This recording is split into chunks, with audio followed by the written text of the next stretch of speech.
Today is Thursday, January 29th. I'm Debbie Monterrey. St. Louis County is counting the unhoused population today. I'm Michael Calhoun with the latest. I'm Scott Jagow. An arrest is made in what the St. Louis police chief calls a horrible act of violence. I'm Maria Aquino with details.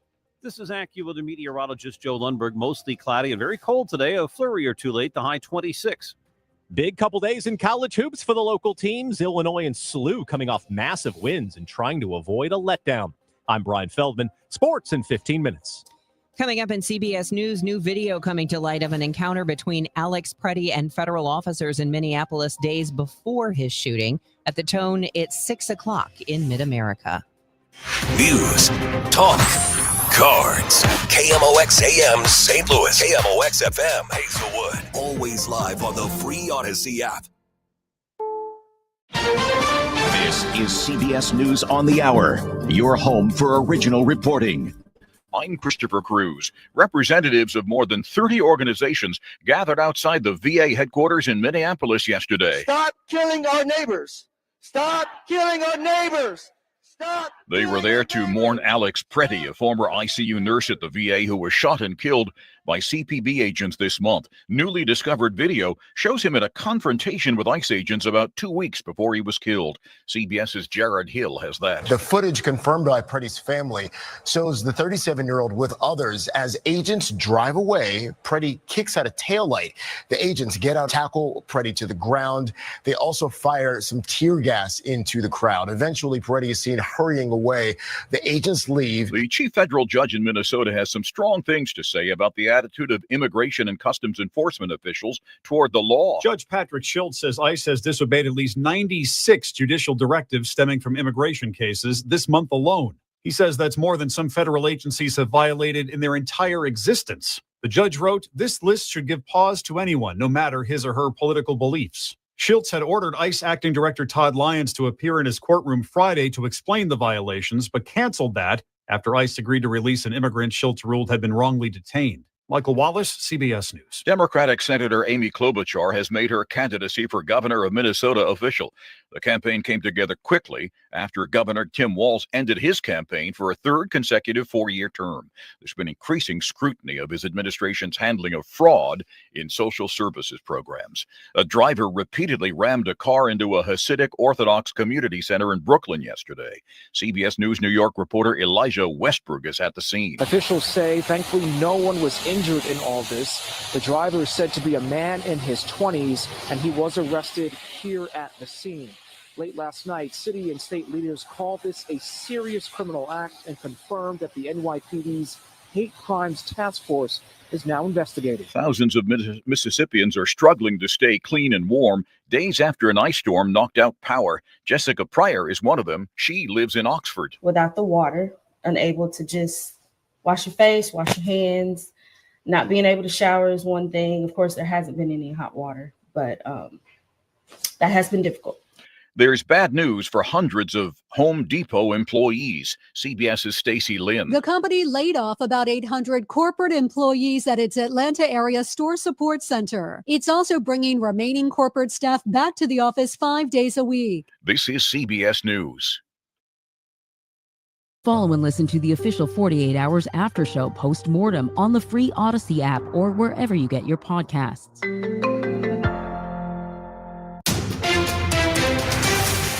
At 6:03, it's cloudy and 18 degrees downtown at the Gateway Arch. Good morning. I'm Scott Jagow.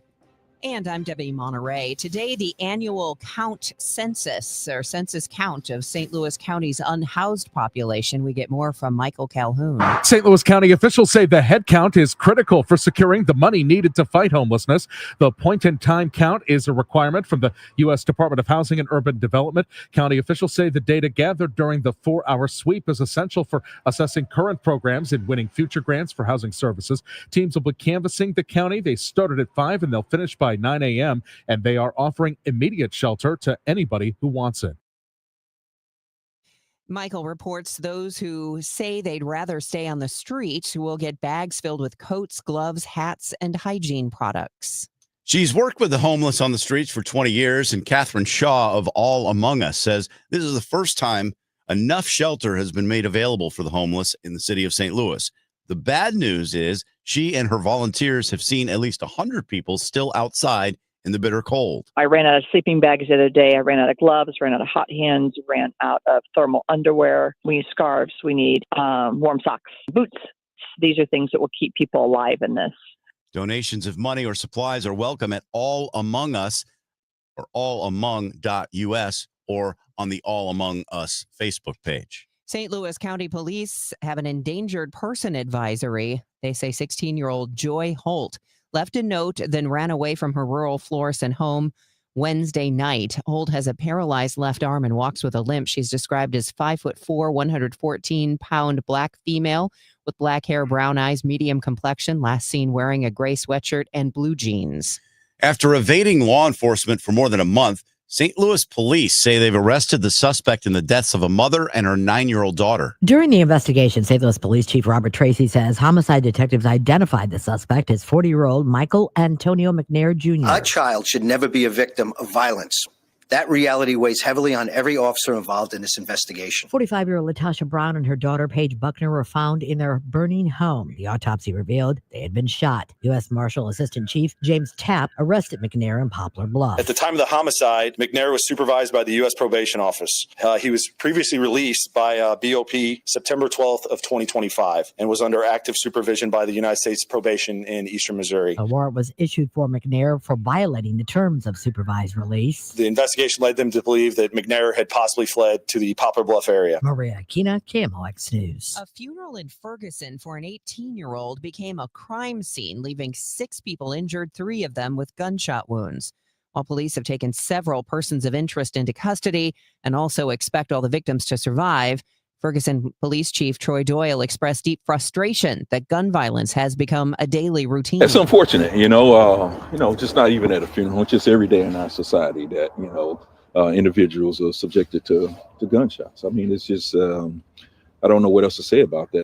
Doyle confirms shots were fired both inside and outside of the building. A man pleads guilty to first-degree murder over a deadly shooting at a Metro East party in the summer of 2023. The Madison County State's Attorney's Office says 22-year-old Austin Mullins of Alton accepted a deal for his prison sentence to be capped at 40 years. Mullins shot and killed Jacob Wall at a Wood River gathering 2.5 years ago. Sentencing to be held at a later date. Brad Choate, KMOX News. Inventory of homes could still be an issue for the real estate market this year. Mark Gelman, real estate advisor with the Gelman team, tells KMOX many homeowners are reluctant to give up their low mortgage rates. He says if you are willing to move, you can't overprice your home thinking you'll get whatever you ask for it. You can't look back a year. You can't look back a year and a half. First of all, we're looking at really 90 days or less.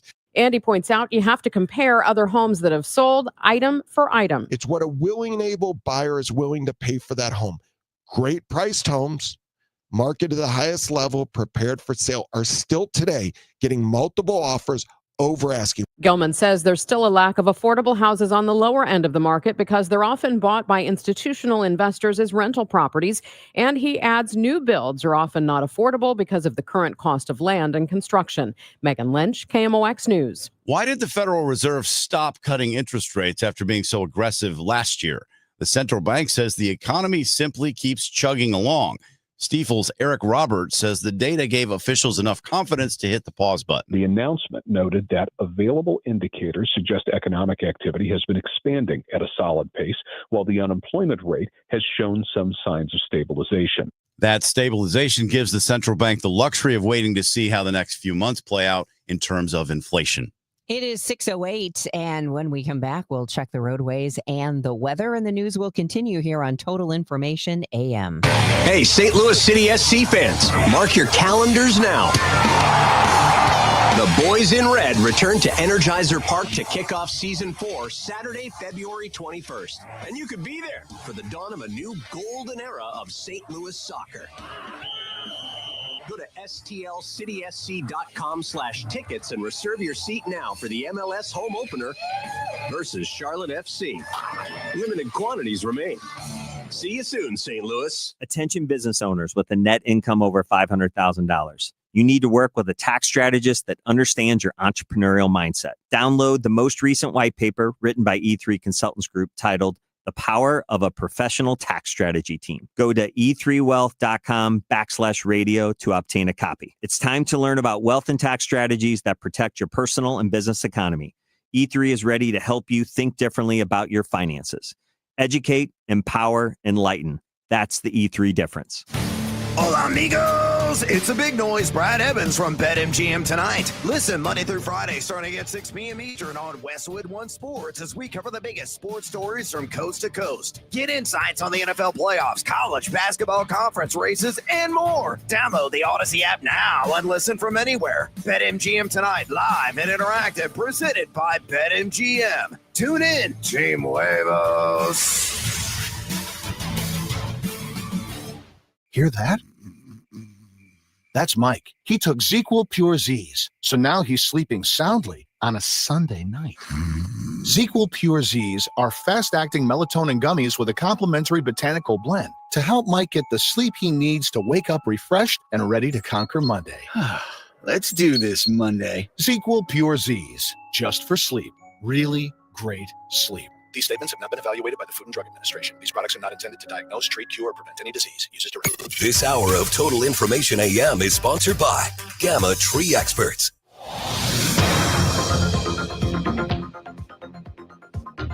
It is 6:10. Time to check on the roads with Roger Brand in the Overhead Door Company of St. Louis Traffic Center. Well, Scott, they just called out EMS for a crash.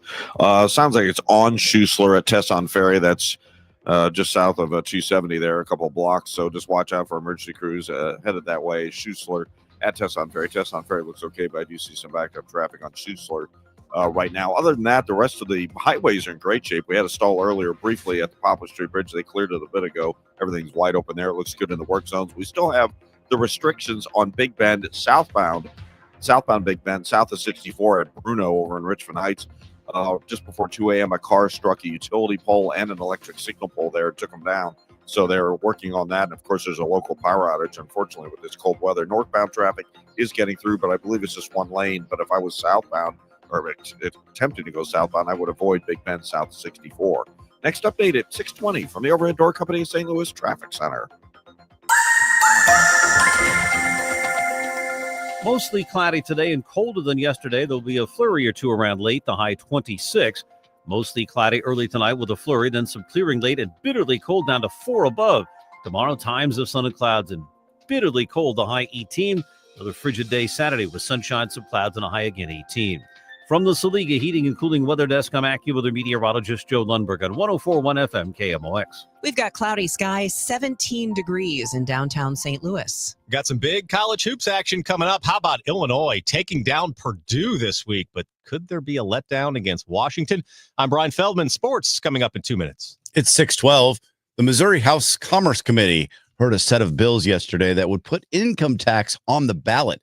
Speaker John Patterson's bill proposes a constitutional amendment that would allow the legislature to stop taxing wages. If passed, the measure would go on the ballot this November.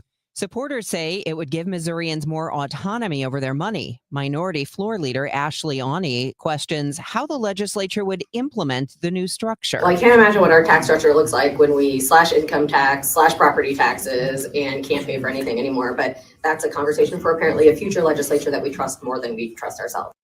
If approved, the legislature would have 3 years to remove the income tax, which brings in more than $9 billion per year for the state. Meanwhile, Senate Republicans refused to walk across the Capitol for the Chief Justice's annual speech yesterday. That forced its cancellation. The protest is a response to recent court defeats, including rulings that overturned laws regarding voting and the Attorney General's power.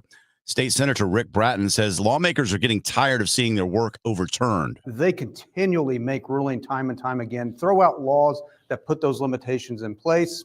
And then again, they're going to try and tell us what we're going to do today. That's not going to happen. House Democrats dismissed the speech boycott as a temper tantrum and petty. Some Republicans admitted the court had a, quote, good point about the legislature passing legally questionable omnibus bills. Former Sangamon County, Illinois Deputy Sean Grayson set to be sentenced today for the second-degree murder of Sonia Massey. in the 2024 shooting in her apartment. He faces up to 20 years in prison after a jury convicted him last fall but cleared him of first-degree murder. Karen Waugh has more from Springfield. After Sean Grayson's trial last October, he was convicted of second-degree murder, which means he's facing anywhere from 4 to 20 years in prison after this sentencing. But there's also a possibility he has probation, which means that he gets no prison time at all. And he's also eligible for parole, which means whatever amount he's sentenced to, he could ultimately serve less than that.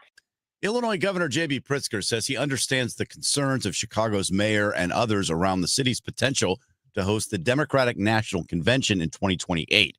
He says the Chicago Host Committee has submitted Chicago as a possible location for the DNC in that year and also 2032. But he says he's heard concerns from Mayor Brandon Johnson and others about the Trump administration handling security for such an event, given the president's criticisms of Chicago and ICE agents' actions in the Windy City there and in Minneapolis. We're going to have to look at all of that. It's way too early to know what the coordination level really would be, but I get it. Pritzker says the 2024 convention at the United Center went off, as he put it, splendidly. Good morning. I'm Brian Feldman filling in for Tom Ackerman. Let's start off with some college hoops. Number 9, Illinois plays host to Washington tonight in Champaign. The Illini coming off a massive 6-point win at Purdue this week. That's 9 wins in a row for Illinois since losing to Nebraska in mid-December. Other action in the coming days, 21st-ranked SLU puts their unbeaten conference record on the line tomorrow against Dayton. Tip-off from Chafe at 7 o'clock. SLU coming off a tough 3-point win over George Washington Tuesday night, needing a Robbie Avila 3 with just 3 seconds to go to win it. Dayton, losers of 3 straight games. You can catch the action tomorrow, as always, right here on KMOX. Then on Saturday, Mizzou hosts Mississippi State and Columbia. The Tigers and even 4-4 in SEC play. To hockey, the Blues face off against the Panthers tonight. Face off 7 o'clock at Enterprise Center. Blues coming off a 4-3 loss to Dallas on Tuesday. That is their 5th straight defeat. On to baseball, spring training a few weeks away, and Cardinals players excited about what's to come despite the moves to get younger and provide opportunities for less experienced players. KMOX talked to Alec Burleson at the winter warm-up about the direction of the team, something Burleson says is a good thing for the future. They're allowing the young guys to kind of showcase what they got for real this time, and we're young, but we have experience, right? Like a lot of these guys have a year or two in the big league, so they know what it's like, they know what to expect. So just going to continue to build towards that, and just super excited to get started with them. Burleson will take over at first base after the departure of Wilson Contreras, who was traded to Boston. The 27-year-old hit .290 last year with a career-high .801 OPS. He is expected to anchor the lineup once again this season. To the NBA, tears were a-flowing on the face of LeBron James last night when the Lakers visited Cleveland for what could be James's last game in his first NBA city. James was drafted first overall by the Cavaliers back in 2003.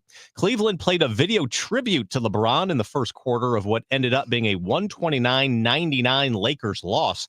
After the game, James told reporters, "This could be my last season. I obviously have not made a decision, but it very well could be." Other NBA news, St. Louis native Jason Tatum has not made a call on whether he'll return this year from a torn Achilles tendon. The Celtics All-Star tells ESPN he wants to get it right the first time, and there is quite a bit to think about. Tatum injured himself during the playoffs last May. With reports at 15 and 45 past the hour, I'm Brian Feldman on your home for St. Louis Cardinals baseball, KMOX. Hey, this is Charlie Brennan, along with Dr. Colleen Bosler and Dr. Adam Voss at the Audiology Center. When was the last time you really enjoyed a conversation without straining to hear? Charlie, so many people think hearing aids just make things louder. But that's old technology. Today's hearing aids do so much more. Exactly. With the dual chip technology, our hearing aids actually separate the speech from the background noise. Which means at a noisy restaurant, you'll hear your friends and family, not the clinking dishes. And the best part, your brain doesn't have to work overtime trying to fill in the blanks. So that keeps your mind sharp, your conversations easy, and your relationships stronger. Because hearing well isn't just about sound, it's about staying connected. Thanks, Doctor. Call the Audiology Center today to schedule your annual hearing evaluation. Don't miss another moment. Call 636-441-7470 or visit theaudiologycenterstl.com. Hi, Margaret with Eamon, Gantner, and Capriano. Our St. Louis Baseball Cardinals reset last season. Now they're planning for the long term. Have you thought about a long-term plan for your family? A will, a trust, powers of attorney? Eamon, Gantner, and Capriano can guide you with a personalized estate plan. Sign up for our free webinar on our website, yourestateMatters.com. Learn more about estate planning, get some answers, list your questions, then schedule a consultation. You can plan for your family, your favorite charities, taxes, your long-term care, and even your pets now, before the courts do it for you later. Eamon, Gantner, and Capriano, yourestateMatters.com. The choice of an attorney is an important decision and shouldn't be based solely on advertising. Now the news at 9, The Talk. The Chris and Amy Show on 104.1 FM KMOX. At 6:20, an update on the commute. Roger Brand and the Overhead Door Company of St. Louis Traffic Center. Well, it doesn't look terrible out there. The highways are doing pretty well so far this morning, Scott. This traffic report's a service of Meadowview Memory Care. Northbound 55 is getting a little slow. Just briefly between Bayless and Weber, a little busy in the construction zone. The rest of the work zone traffic, I don't see any issues yet. 70 out west, 55 down in Festus, 270 around Ladue. Everything's good to go. Still very minimal delays. They called out EMS for a crash, Schuessler at Tesson Ferry. If you're headed that way, there may be some minor restrictions, but it looks like Schuessler just has a little bit of traffic waiting at the signals there, so I don't think it's much of a problem. Tesson Ferry is not impacted by it. Over in Richmond Heights, though, you'll be impacted by restrictions on Big Bend at Bruno, southbound especially. The southbound lanes at last check were still shut down. Northbound was getting traffic through. Short backups in the area due to an overnight crash that took out a power and electric signal pole and unfortunately powered a few hundred customers in the area. Next update at 6:30 from the Overhead Door Company of St. Louis Traffic Center. Discover Meadowview Memory Care in Arnold, a small, secure community on a beautiful campus. Enjoy peace of mind with all our inclusive rates and comfortable private suites. Schedule your tour today at rspseniorliving.com. Weather-wise, it's going to remain cold. Our high today, just 23 degrees. We could see a flurry or two later today and into tonight. An overnight low of 4. And then it doesn't get much warmer for tomorrow and Saturday. Highs both days of 18 degrees. Right now it's 17 downtown. The news continues at 6:22. Former KSDK news anchor Rennie Knott recently took a new position at Lift for Life Academy as its executive director. Knott joined KMOX's Dave Glover yesterday and talked about how weightlifting played an important role in his life and how the activity can help kids' development. We have a powerlifting team. Okay. So our powerlifting team is pretty dang good. They just competed over at McKendree University a couple of months back and did well, and preparing for a meet now in March. And so what I'm trying to do is bring some of my weightlifting friends in to do some demonstrations from time to time about, what they bench press, squat, things like that, and how weightlifting helped them get to where they are today. And so as an athlete, and you as an athlete, as a person who's lifted weights, what weightlifting did for you in other parts of your life. Weightlifting taught me that if I pushed hard enough and stayed at it long enough, I could achieve what it is that I wanted to get. Well, then I started to implying that in everywhere else. The other thing, too, was as I got stronger, just my overall confidence in me to walk into rooms went up. Suddenly, I was this guy that had this muscle and this strength, and I go, I'm not afraid of anybody anymore. I'm not afraid to be seen. I can stand up. And I'm hoping that those are the things that the kids are learning who are taking part in the weightlifting besides the achievements of winning medals. Couldn't agree more. I was always an athlete, but really got into weightlifting in college. And I remember, and when you're 21, 22, you're just full of testosterone and everything works, right? Yeah. But I just remembered A plus B equals C. I do this, and my body has no choice. It's going to respond. Right. And then the little click goes off and you're like, I wonder if anything else in life's like that. Exactly. Yeah. Exactly. And I think that's when I remember my mother would always say this to me. She'd always go, what are all those muscles going to do for you in life? As if to say, what are you doing? What a waste. But then at the same time, I kind of felt the same way. Like, yeah, I guess outside of playing football, what can it do for me? But what it did for me was just basically gave me a blueprint for life. Yeah. And I think that's how weightlifting will help apply to the kids, because not all of them are going to win medals. Not all of them are going to win trophies, but they all can win a little bit each day by doing just a little bit more. And they realize that work, gosh, I just got that much better from my little bit of work. Yeah. Well, I can do this in the classroom. I can do this, with my friends and everything else. And, we have kids that play basketball, most of the time that they're there. And what we're developing with those kids is organization. We're not just going to run on the court and just throw the ball around. Let's come together and have some 3-on-3 games. Let's abide by the rules. Let's realize that if I don't share the basketball, then my team's not going to win. I can't do it all. I do need to have others in my life. There's things like that are taking place too. And I think one of the other points that I wanted to make is that when it comes to the mentoring, it is so important for the kids to see people who look like them. In other words, other Black professionals come in so that they can see that, oh, I can be that too. They also need to see white faces in there too, so that they know that everybody can get along and everybody does care about one another, and that I don't have to see a white person and think, oh, that person's not good for me. I don't need to see a Black person who hasn't done anything in their lives yet. I can actually see people who are succeeding. Yeah. And it doesn't have to be someone that's a CEO. Yeah. It could be the guy that's just making life work for his family. Yeah. That's enough.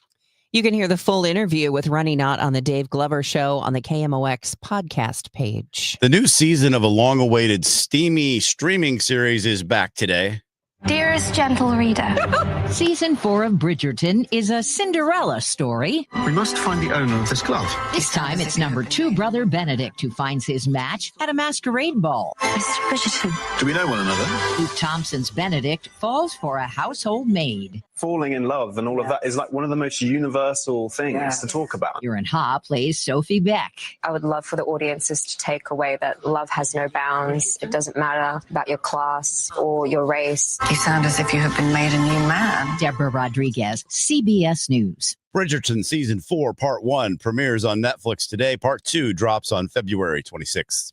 Just ahead of Valentine's Day, new details about the gender gap in heart health. We get that from CBS's Michael George. Men tend to develop heart disease 10 years earlier than women. A study published in the Journal of the American Heart Association shows that this heart health gender gap has existed for decades and still continues today. Researchers say patients should be assessed for heart attack risk in young adulthood so prevention strategies can be implemented. It is 6:27, and the time check is sponsored by Jerry Kelly Heating, Air Conditioning, Electrical, and Plumbing. It's time for a $98 furnace tune-up. Attention! Have you racked up $10,000 or more in credit card debt? Are you barely getting by making minimum payments? With credit card debt reaching all-time highs, National Debt Relief is notifying consumers about significant debt relief options currently being made available to help those with overwhelming credit card debt. These options may reduce a large portion of credit card debt for those who qualify. You don't need to declare bankruptcy or take out a consolidation loan, and you may only have to pay back a fraction of what you owe, even if you have bad credit.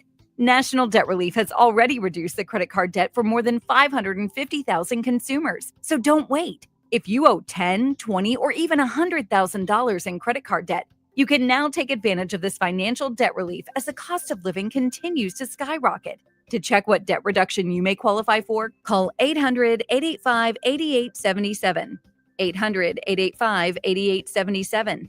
Again, that's 800-885-8877. Attention all dog owners. If you have ever listened to the radio or TV for any length of time, you've probably heard of America's #1 dog supplement, Rough Greens. Greetings, naturopathic Dr. Dennis Black, Amazon best-selling author and founder of Rough Greens here. And if your dog suffers from bad breath, itchy skin, licking paws, joint pain, or low energy, the truth is their food is probably to blame. You see, all commercial dog food is dead food. That's why I created Rough Greens.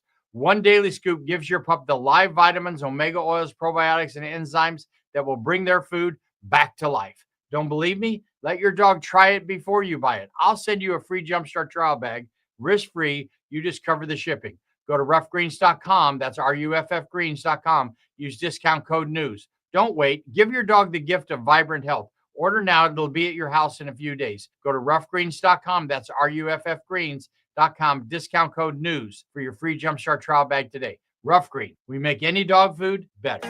I dared Archwell Health to keep track of my vitals and my grandkids' names. I dared Archwell Health to simplify my prescriptions, so Max and I have more time to play. Good boy. And I dared Archwell Health to be closer than my neighborhood coffee shop. Our members dared us to do more as a primary care provider for adults age 60 and up. So we made it our mission. Visit archwellhealth.com and become a member today. Archwell Health. We dare to care. SSM Health welcomes the St. Louis Golf Expo January 30th through February 1st at St. Charles Convention Center. Buy big brands with Pro-Am Golf, test your skills, and win prizes while they last. VIP tickets at stlgolfexpo.com. At 6:30, it's partly cloudy and temperatures have actually dropped this morning. It's now only 14 degrees downtown at the Gateway Arch. Good morning. I'm Scott Jagow. And I'm Debbie Monterrey, along with Roger Brand in the Overhead Door Company of St. Louis Traffic Center.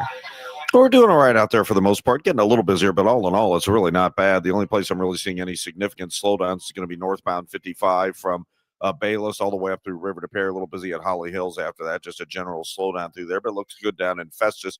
Mentioned that crash earlier, Schuessler, Tesson Ferry. They should have it wrapped up. At least it's not impacting Tesson Ferry, and I barely see a delay at Schuessler. Union at Rivas Barracks, though, in South County, they're reporting an injury crash now as well. North 270 from 55 all the way up through the work zone at Ladue looks good. They had a report of a stalled tractor trailer westbound 70 near Forestel, just west of Forestel, I believe. I don't see any delays there, so that's a good sign. And for Illinois drivers downtown, we're just a little slow again at the Illinois end of the Poplar Street Bridge coming westbound.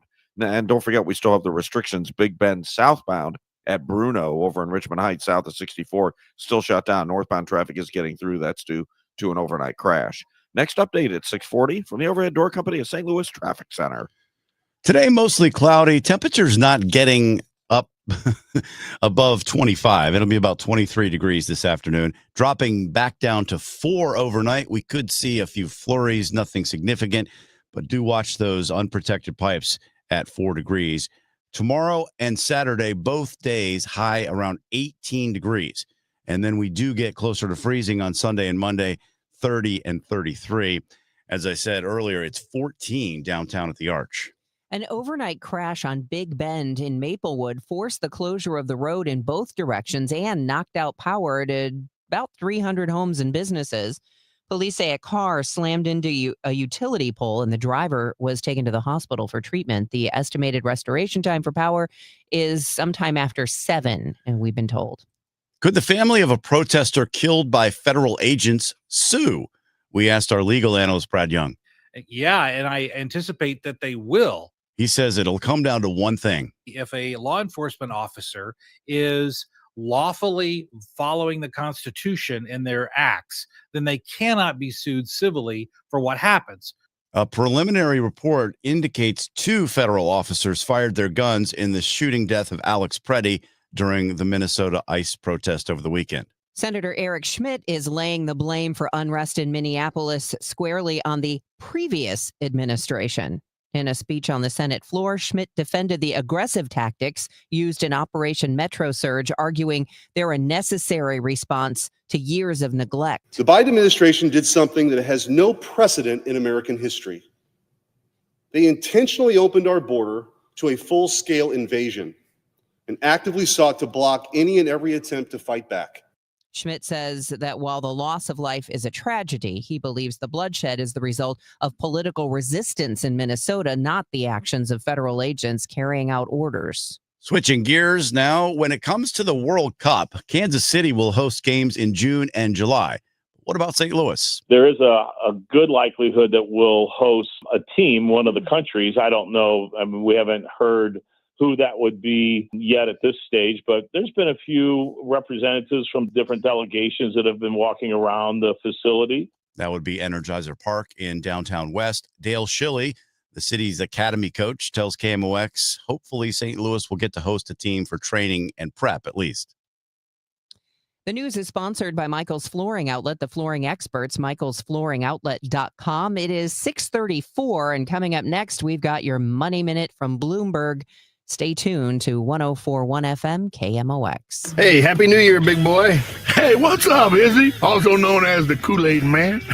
You got any New Year's resolutions? I got one, Eddie. I've promised myself to spend more time on that toasty, warm, huge, heated outdoor patio of yours. It's nothing like having your coat off, drinking the coldest beer in town with hundreds of your family, friends. Man, it is a toasted patio, and that's a great resolution. And, thanks for not mentioning things like weight loss and health kick. And those would be hard in Fast Eddie's. It'd be hard to lose any kind of weight or take away from anything when you got the 5-pound Fat Eddie burger, the hot chick on a stick, that big Elwood on a stick, and those succulent peel and eat shrimp. Yeah, I am not losing any weight hanging around your place. I learned it's a lot easier just to make those resolutions simple and fun, buddy. Man, and that's easy. You're right. That's a great resolution. So make your resolution fun. And head on over to Fast Eddie's Bon Air. You know where to go across that big, beautiful Clark Bridge and come into Alton, Illinois. So like Mr. Shannon always said, if you're 21 and in the mood, we'll see you at Fast Eddie's Bon Air. Kool-Aid Man. It's 6:35, and your money report is sponsored by Eamon Gantner and Capriano, elder law attorneys. This is a Bloomberg Money Minute. Job cuts are on the way at Home Depot. The home improvement retailer is eliminating roles associated with its store support center. Meantime, Home Depot is also telling its corporate staff that they have to return to the office 5 days a week. High interest rates have forced consumers to hit the pause button on big ticket purchases and housing projects that require financing. This has weighed on shares of Home Depot. Microsoft spending has surged to a record high as the company invests heavily in artificial intelligence. However, sales in its cloud computing business has slowed, sending the tech giant lower in early trading. But that's not stopping the markets this morning. S&P futures are up 13 points, Dow futures rising 50. And the turnaround efforts at Southwest Airlines are starting to pay off. The carrier reporting quarterly earnings that topped Wall Street expectations. This week, Southwest transitioned from its longtime open seating program to assigned seating. Courtney Donahoe, Bloomberg Radio. Last year, I had back pain radiating down my right leg. The pain was so bad I was willing to cut my leg off to stop the pain. I could barely walk and had to stoop over when I did just to take pressure off the spine. I'm John Morgan of Morgan & Morgan. In my professional career, I've represented thousands of people who've had herniated discs and issues with their neck and back, but never fully appreciated what they were going through until it was my turn. It's like trying to describe colors to a blind person who's never had sight. All I can tell you is it hurt like hell, but worse. My daily walk was gone, and that bothered me a great deal. Then I thought of all of you and how much more devastating this type of injury could be for you. My life stopped. I now feel your pain. Just know at Morgan & Morgan, we got your back. I understand. Morgan means more. The choice of a lawyer is an important decision and should not be based solely upon advertisements. Past results afford no guarantee of future results. Every case is different and must be judged on its own merits. In times that feel uncertain, music can bring us together.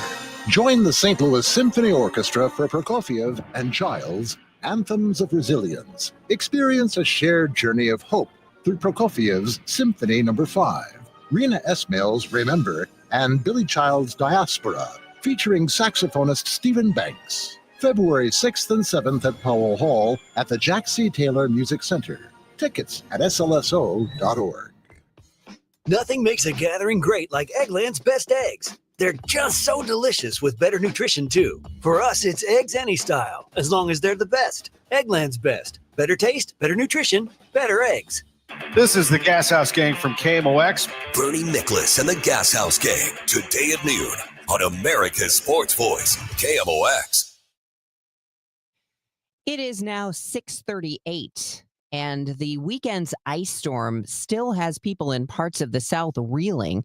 The AP's Lisa Dwyer reports on how one elderly woman survived until her power was restored in Tennessee. 87-year-old Nancy Dillon spent 3 days without heat or power on her family farm in the rural outskirts of Nashville before electricity was restored. My Eve lights off and on to let them know that I appreciated what they had done. Dillon used her wood-burning fireplace sparingly and was able to cook, but likens her experience to an 18th century Jane Eyre novel. After a couple of days, her phone battery was dying and discovered that her backup battery pack wasn't working. That's when I got a little bit of alarmed because, if I were to fall, or if I were to need somebody, there would be no way to get help. But she discovered a trick.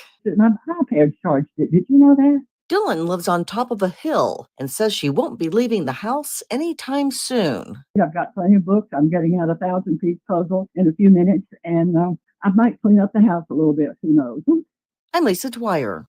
The Library of Congress is adding 25 movies to the National Film Registry. The new additions include The Truman Show. Oh, and in case I don't see you, good afternoon, good evening, and good night. Clueless. As if. The Karate Kid. No such thing, bad student, only bad teacher. And Pixar's The Incredibles. Where is my super suit? Inception, The Big Chill, White Christmas, and Philadelphia were also added. Streets of Philadelphia. As were 6 silent films released before 1926. Michael Wallace, CBS News.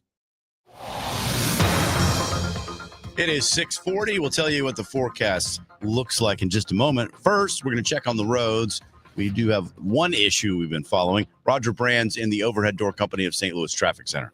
Yeah, and it's still, the restrictions are still in place there, Scott. We're talking about Big Bend. Southbound Big Bend at Bruno is still shut down from an overnight crash. Northbound lanes are getting through. So southbound, you may want to avoid the area. Northbound, it's probably going to be slow because of all the flashing lights and everything going on the southbound side, but the choice is yours. What you want to do there. I got a couple of minor incidents. I'm looking at a crash right now. It looks like it's in the left-hand lane, westbound 44 on the ramp to get onto North 270. So just pay attention as you're heading through that area. It's just a little slow right now there. Northbound 270 itself, Doherty Ferry up to Manchester, and then midway up from Manchester to 64, it gets heavy one more time. Have an incident. It looks like it's mostly over to the right shoulder, maybe in the right lane. It's hard to tell in the dark, but it's eastbound 64 right at Prospect. Eastbound 64 is jammed back to Highway 70. It was a car that struck, I think, a bumper that was in the roadway and suffered damage because of it. Northbound 55, you got slow traffic from Bayless all the way up through Holly Hills. Eastbound 70 looks great. Wentzville all the way into downtown. Downtown westbound, just a hint of a slowdown at the Poplar Street Bridge. No big deal there. And we have also an injury crash reported at Union and Rivas Barracks. You may find minor restrictions and delays at that location. Next update at 6:50 from the overhead door company of St. Louis Traffic Center.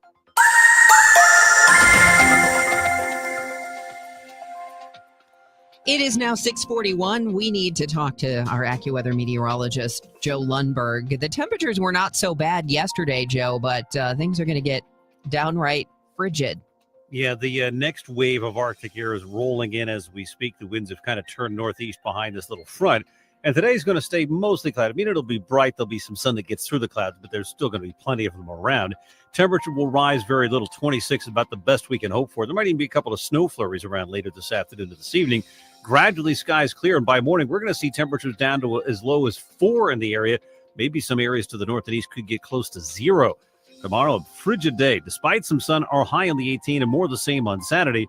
Now, Sunday gets cloudier and not as cold, and there might be a bit of snow flurries in the afternoon from a weak disturbance moving through. I don't think it's much, the high 30. Behind that, still pretty cold on Monday with clouds, some sun, and a high of 33, just not at the deep freeze on Monday. Right now, it's 19 at St. Peter's, down to 20 in Florissant, mostly cloudy, and 24 downtown at the Arch. From the Saliga Heating and Cooling Weather Desk, I'm AccuWeather meteorologist Joe Lundberg on 104.1 FM KMOX.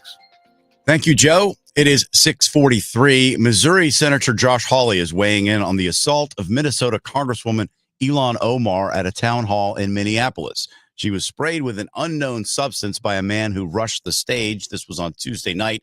Hawley says while he deals with vocal opposition constantly, disrupting meetings and attacking officials is unacceptable. You could disagree with somebody, and if you want to go to somebody's event, listen, I have protesters at my events all the time, and that's First Amendment protected. You want to go protest, have at it, but you don't assault people. Police have not yet released a motive for this attack. President Trump and Senate Minority Leader Chuck Schumer reportedly close to a deal that would avert a partial government shutdown. Schumer wants to take a DHS funding bill out of the larger package of spending bills ahead of tomorrow's deadline. CBS's Jared Hill says the proposals Democrats want could be addressed in an executive order. As for the specifics, they say they want key changes to, in particular, one of the bills related to the Department of Homeland Security. What they're looking for here are a requirement that federal agents wear body cameras as well as not wear masks while they're out in the field. The president's use of the Alien Enemies Act to target foreign gangs prompts heated debate in the Senate. Senator Tammy Duckworth of Illinois pressed the Secretary of State, Marco Rubio, on what she calls the contradiction of using a wartime law against a country the administration says the U.S. is not actually fighting. Mr. Secretary, last March, the president invoked the Alien Enemies Act, a notorious wartime law last used for Japanese internment. He said that he was responding to the Maduro regime's supposed invasion or other acts of war against the United States. But in recent weeks, you, the Department of Justice, and our friends across the aisle have repeatedly said that we are not at war with Venezuela. Secretary Rubio defends the move. He argues while there's no conventional war with Venezuela, criminal groups like Tren de Aragua are waging an unconventional war on American communities. There's word of an upgraded trade agreement between the European Union and Vietnam. Vietnam has upgraded its relationship with the European Union as European Council President Antonio Costa visits its capital, Hanoi. European Council President Antonio Costa was given a warm and illustrious welcome by Vietnam as he met with Vietnam's president in the country's capital. The result of the meeting, a comprehensive strategic partnership, Vietnam's highest diplomatic level. This change places the EU on the same diplomatic footing as the US, China, and Russia. European Council President Antonio Costa emphasized the importance of the agreement. At a moment when international rules-based order is under threat from multiple sides, we need to start to stand side by side as reliable and predictable partners.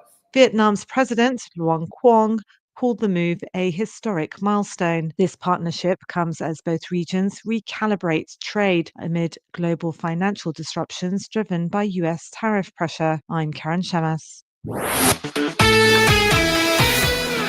Good morning. I'm Brian Feldman filling in for Tom Ackerman. Spring training not far off as the Cardinals look to surprise some teams in 2026. They've dealt away some big names: Sonny Gray, Wilson Contreras, Nolan Arenado, maybe Brendan Donovan at some point. It's all part of a youth movement, putting the youngest and best up-and-coming talent on the field to bring the next great Cardinals team, and no one exemplifies that more than J.J. Weatherholt, the Cardinals' top pick from 2024 out of West Virginia, commonly viewed as one of the best players in the entire minor leagues, and he could make his big league debut early this season. Weatherholt tells KMOX he feels strongly about the direction this franchise is headed. The easiest way to put it is, for me, it's like return on investment. You know, I'm a finance guy, so sometimes you got to take risks, and you might want to throw more money in this stock because you think it'll have a higher return, and it's the same concept in baseball. These teams that have these great minor league systems and are even producing at the big league level, they're pouring a massive amount of money on their guys. They're taking a risk, spending a ton of money on them, if that's from the development side, if it's food, if it's nutrition, if whatever it is, that's what they're doing. And the hope is that later down the road, they're going to win more games and in turn make the club more money. So that's kind of the risk that you've got to take. And it seems like, the new front office is willing to do so. Weatherholt will absolutely get his chance to make the club out of spring training, which starts in just a few weeks. College hoops, number 9 Illinois plays Washington tonight in Champaign. The Illini coming off a massive 6-point win at Purdue this week. Other action in the coming days: 21st-ranked SLU puts their unbeaten conference record on the line tomorrow against Dayton, which has lost 3 straight games. Then on Saturday, Mizzou hosts Mississippi State in Columbia. The Tigers 14-7 on the year so far. Other NBA news: St. Louis native Jason Tatum has not made a call on whether or not he'll return this year from a torn Achilles. The Celtics All-Star tells ESPN he wants to get it right.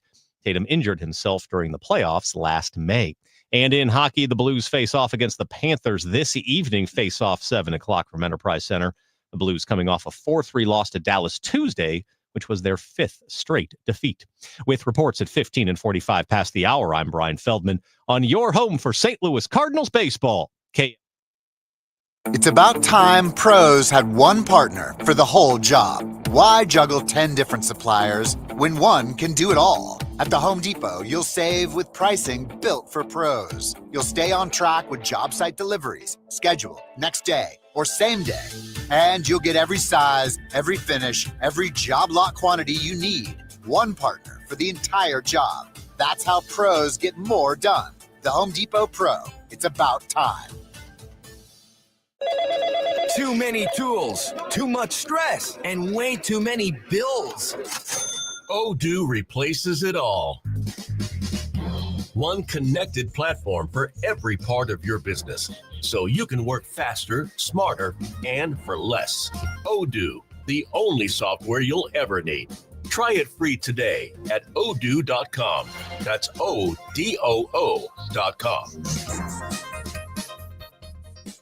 Soulard is going to the dogs. Make sure to bring your four-legged friend to the streets of Soulard for the 33rd annual Purina Pet Parade, the world's largest costume pet parade. It all starts at 12th and Allen, Sunday, February 8th at 1 p.m. And KMOX's own Dave Glover will be leading the pack as the parade's Grand Marshal. Sign up today to march in the parade with your dog. The event supports Open Door Animal Sanctuary. For more details, PurinaPetParade.com. Don't miss this annual St. Louis Mardi Gras tradition, sponsored by Purina. Big game, big screen, big energy at Ballpark Village, Sunday, February 8th. Enjoy the big game like you're in the end zone, featuring in-arena touchdown celebrations, band cams, contest VIP packages, and more, hosted by RDJ and DJ Dex. Save up to $10 on tickets with code KMOX. Tickets and event details at stlballparkvillage.com/events. For more information, KMOX.com/events. Now the news at 1 The Fun. It's the Dave Glover Show on 104.1 FM KMOX. At 6:50, we're checking traffic and weather together. We'll start with Roger Brand in the Overhead Door Company of St. Louis Traffic Center. Well, the highways aren't bad. There's some volume here and there. Scott, I think the busiest or the biggest backup we have right now is out west. I mentioned that incident, minor crash where a vehicle struck debris. If you want to call that a crash, I guess, but it's eastbound 64 to east of Prospect, over to the right side of the highway. It looks like it's on the shoulder, maybe in the right lane. It's just hard to tell right now. But delays back past Wentzville Parkway on southbound 61. In fact, it's almost midway between P and Wentzville Parkway down onto 64, up past that crash scene. Northbound Highway 270 from Big Bend all the way up to Ladue, there are slow stretches, not a solid delay all the way through there. Northbound 55, Bayless up through Holly Hills is heavy. On the secondaries, they called out EMS for a crash. Tesson Ferry near Butler Hill, and they called out more EMS for the crash at Union and Rivas Barracks. I'm seeing backups in all directions there. Downtown, westbound 64, a little slow at the 70 split, and then approaching Route 3 to the Poplar. And we still have the restrictions southbound Big Bend at Bruno in Richmond Heights from an overnight crash, so you may want to avoid southbound Big Bend there, south of 64. Next update at 6:58 from the Overhead Door Company of St. Louis Traffic Center. Weather-wise, we are looking at a cold day today. We're only going to get up to 23 degrees. It'll be cloudy and maybe a flurry or two later in the day into this evening. And then overnight, it gets really cold. We'll have a low around 4 tomorrow and Saturday. Not much better. Warming up to just 18 degrees both days. It's 17 right now. The news continues at 6:52. How do we move St. Louis forward and find solutions to some of the region's biggest challenges? Those are some of the topics of discussion tonight at Leading Through Change. It's a free presentation at the Missouri History Museum. Focus St. Louis CEO Dr. Yemi Akandi-Barch will moderate the conversation that includes Missouri Historical Society President Dr. Jody Sowell, U City School Superintendent Dr. Sharonica Hardin-Bartley, Affinia Healthcare's Dr. Kendra Holmes, and Cortex CEO Sam Fiorello. The presentation starts at 6:30. Missouri Governor Kehoe wants to get rid of the state's income tax. Yesterday, the Republican-led House began the process of putting that choice to voters. Democrats say voters may not have the information they need to make an informed choice, however. House Speaker John Patterson's bill would eliminate wage taxes in Missouri and give legislators 3 years to implement a new tax structure. Kansas City Democratic Representative Patty Manser says the proposed 3-year rollout of the plan means voters won't know what they'd be approving if the measure shows up on this November's ballot. Because if a Missourian votes, yes, I want you to move forward, they're going to have very little say in how that spools out. Patterson disagrees, saying getting rid of the income tax, which makes up a majority of all state revenue, will give people more control over their cash. I'm Alex Gribb. New research suggests Benjamin Franklin was onto something when he professed his early to bed, early to rise theory. CBS's Michael George on the heart impacts of burning the midnight oil. Being a night owl could be bad for your heart. A study in the UK found that middle-aged and older adults who are more active in the evenings tended to have worse cardiovascular health than people who are more active in the daytime. Night owls' unhealthy behaviors like poor diet, insufficient sleep, and smoking may be the reason for the disparity. Meanwhile, a new study suggests the driving habits of older adults can reveal early warning signs of dementia. Researchers tracked the driving habits of hundreds of drivers ages 65 and older for several years. Those who started braking harder or getting in accidents were more likely to develop white matter damage in the back of the brain, an early warning sign of cognitive decline. Study co-author Cha-Ling Hua. The way that older adults drive can quietly reflect what's happening in their brain long before any major memory problems appear. The study also found drivers who were taking blood pressure medications were less likely to show unsafe driving behaviors. Michael Wallace, CBS News.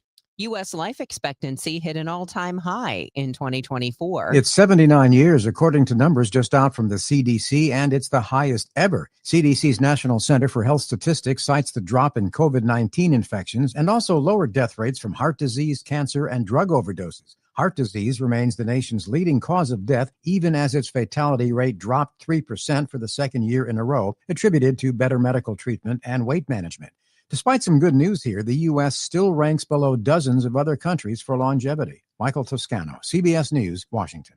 I heard it's somebody's birthday. Birthday excitement. It's your birthday. Today's KMOX birthday shout out is sponsored by Renner Garage Door, RENNER, forward and back, family owned and top rated, RennerDoorSTL.com. On this January 29th, happy birthday to Tom Selleck, who's 81. Oprah Winfrey turns 72. Actress Heather Graham is 56. And actress Sarah Gilbert is 51. Remember, if you would like a birthday or anniversary announced during our birthday segment, just email it to totalam@kmox.com, totalam@kmox.com. Happy birthday wishes going out to Shelly Thomas and Adrian Neville. Also, happy birthday, Terry Verzal from the Life Group. This is the best birthday ever. Well, there are home builders in the area, and then there's McKelvey Homes. McKelvey Homes is the oldest home builder in the state of Missouri. McKelvey Homes goes back to 1898 here in St. Louis. McKelvey Homes choosing the best home sites in St. Louis County, St. Charles County, and beyond. And they also give back. I love that about them. Every home that they sell, 1898, the year they were founded, $1,898 back to a nonprofit. This has been the mission of President Jim Brennan and his wife Rose for many years. McKelvey Homes is a great company. Back to those home sites. They choose the best for you, the ones that are closest in proximity to the great school districts and all the amenities, outdoor living. They want to make sure that you love your home, and they will follow through every step of the way. McKelvey Homes. Move up to McKelvey. Visit them online at McKelveyHomes.com. That's McKelveyHomes.com. Join Mark Patrick Hypnosis. Lose the weight or stop smoking. Guaranteed only $59.99. Saturday, March 7th at the Comfort Inn Westport Event Center in St. Louis. Weight loss hypnosis starts at 11 a.m. Registration at 10:30 a.m. Stop smoking starts at 2 p.m. Registration 1:30 p.m. SNL Coin. We buy gold and silver coins, silver and gold jewelry. Also buying gold-filled and silver plates. Before you sell, call SNL 314-544-3600. 314-544-3600. SNL Coin. What if every time you spent money, you saved money too?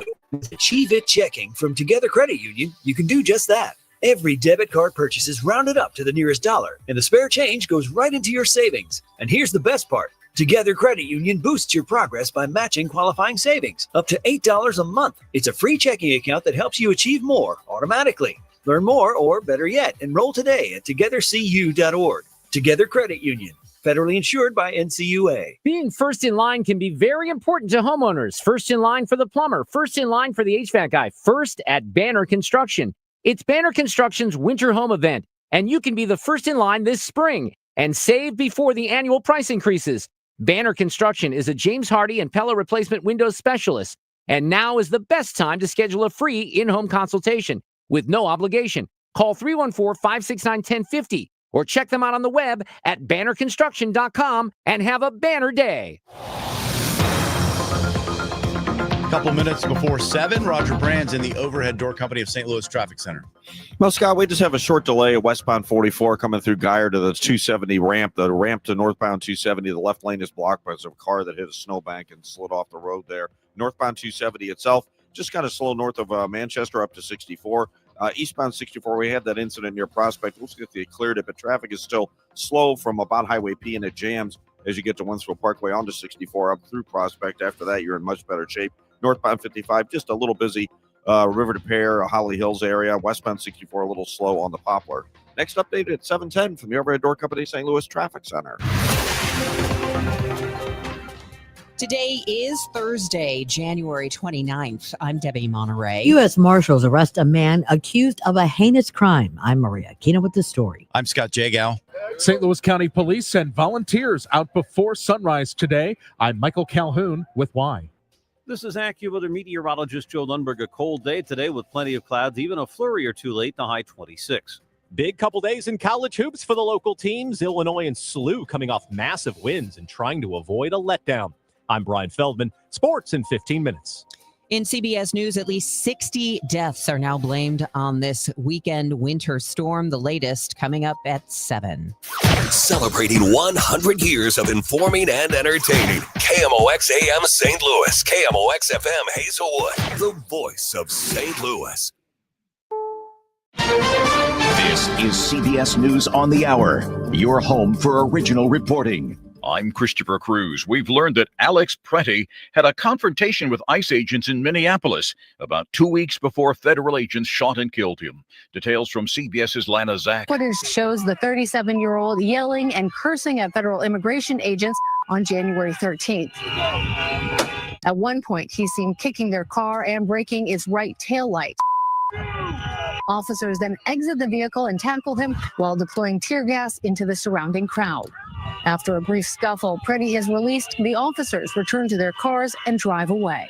Minnesota's four-term Democratic Senator Amy Klobuchar says she's running for governor. She made the announcement in a video. I'm running for every Minnesotan who wants ICE and its abusive tactics out of the state we love. Klobuchar ran for president in 2020. During the campaign, numerous former employees characterized her as a difficult, insulting, highly critical, even bullying boss. Thousands of homes and businesses in Mississippi still have no heat, electricity, or water days after an ice storm came through, and it may be days more before power is restored. Oxford Mayor Robin Tannehill. It's going to be a long road to recovery. You know, it's hard to even get our minds that far ahead right now when we still have people without power and without water. We're still really in emergency mode. Treasury Secretary Scott Bessent is defending a Justice Department investigation of Federal Reserve Chairman Jerome Powell over Powell's testimony before a Senate committee about the renovation of several Fed office buildings. Bessent spoke to CBS's Kelly O'Grady. The message is that independence does not mean no accountability. I've been calling for the Fed to do an internal investigation on numerous things since last spring. Powell has called the investigation part of a campaign to pressure central bank officials into more aggressively cutting interest rates. Yesterday, the Fed decided to keep rates unchanged. The Library of Congress is adding 25 movies to the National Film Registry. Here's CBS's Michael Wallace. The new additions include The Truman Show. Oh, and in case I don't see you, good afternoon, good evening, and good night. Clueless. As if. The Karate Kid. No such thing, bad student, only bad teacher. And Pixar's The Incredibles. Where is my super suit? Inception, The Big Chill, White Christmas, and Philadelphia were also added. Streets of Philadelphia. As were 6 silent films released before 1926. Futures are up slightly across the board at this hour. This is CBS News. Follow and listen to CBS News Roundup on the free Odyssey app or wherever you get your podcasts. The second I see that Chick-fil-A text in the group chat, I'm throwing my shoes on and running out the door. Hey, Hi, I'm Layla. And I'm Kaylin. And a little thing we love about the Chick-fil-A chicken biscuit is how it feels like an easygoing morning. The chicken adds the most flavor. It's juicy and seasoned. The biscuit is just very light and airy and fluffy, just like a cloud. I also love to put jelly on mine so it's sweet and savory. It's a good start to the day. Mornings are a little bit brighter with the Chick-fil-A chicken biscuit and Simply Orange juice. Available on the Chick-fil-A app. Real guests paid for their testimonials. DQ presents the Spicy Menu. For a limited time, try the new Flamethrower Chicken Strip Basket for $6.99 with spicy, bold strips that heat you up. Served with a side of famous DQ soft serve as a dip to cool you down. That's right, dip those spicy chicken strips right into soft serve, plus fries and toast, all for just $6.99. And add a new pineapple lemonade sparkler or cooler made with tahini. It's the limited time only Spicy Menu. Get it delivered in the DQ app. Happy, tastes good. Participation. At 7:04, we have partly cloudy skies. It is 16 degrees downtown at the Gateway Arch. Today is Thursday, January 29th. Good morning. I'm Scott Jagow. And I'm Debbie Monterrey. A joint effort between state, local, and federal partners led to the arrest of a suspect investigators believe shot and killed a mother and her young daughter, then set their St. Louis home on fire. St. Louis Police Chief Robert Tracy. The mother, who was identified as 45-year-old Latasha Brown, and her daughter, identified as 9-year-old Paige Buckner, both died at the hospital from their injuries. Our homicide detectives, including bomb and arson investigators and ATF special agents specializing in arson investigations, responded to the scene. This was a horrible act of violence. The suspect, 40-year-old Michael Antonio McNair Jr., was taken into custody Tuesday by U.S. Marshals after evading law enforcement for more than a month. Circuit Attorney Gabe Gore says this case involves an act of extreme violence and cruelty. McNair is charged with 2 counts of first-degree murder, armed criminal action, first-degree arson. We will leave no stone unturned in prosecuting this heinous crime. Maria Kina, KMOX News. A St. Louis man who once was declared mentally unfit to stand trial, this for a 2020 killing of his cousin, has now been sentenced to life in prison with no parole. After being re-examined, 44-year-old Anwar Shands was found guilty last October, and a judge sentenced him this week. His attorney says an appeal is coming. 6 people are recovering after gunfire erupted Wednesday during a funeral service in Ferguson. Police Chief Troy Doyle confirms 3 victims were shot, 3 others injured in the chaos. All are expected to survive. Several people are in custody as investigators try to determine who's responsible for the shootout. It's still early on in the investigation, but preliminary information showed that some of the gunshots came from outside, and there may also be gunshots that were occurred inside the funeral home. The shooting happened during a service for an 18-year-old. Police have recovered more than 30 shell casings from the scene. St. Louis County Police have an endangered person advisory. They say 16-year-old Joy Holt left a note, then ran away from her rural Florissant home. This was Wednesday night. Holt has a paralyzed left arm and walks with a limp. Holt is described as 5'4", 114-pound black female with black hair, brown eyes, medium complexion, last seen wearing a gray sweatshirt and blue jeans. Rank and file police officers in St. Louis City could be getting a 7% raise. Thanks to a proposal from the newly appointed police board, the raises are nearly double what the city proposed last fall. They would increase officers' pay from about $58,000 to just under $62,000 a year. The police union is expected to discuss that proposal with its members later this week. From the KMOX business desk, things are happening in the Central West End. Now, AHM Group has snapped up 10 properties. They include the home of Left Bank Books, which plans to add additional retail shops and restaurants. The local developer's Kyle Howerton says it's about more than ownership. It's stewardship of the most beautiful, walkable, and culturally significant neighborhoods in the country. AHM's first project is redeveloping the former police station on North Newstead, and they anticipate their vision will take a few years to fully realize.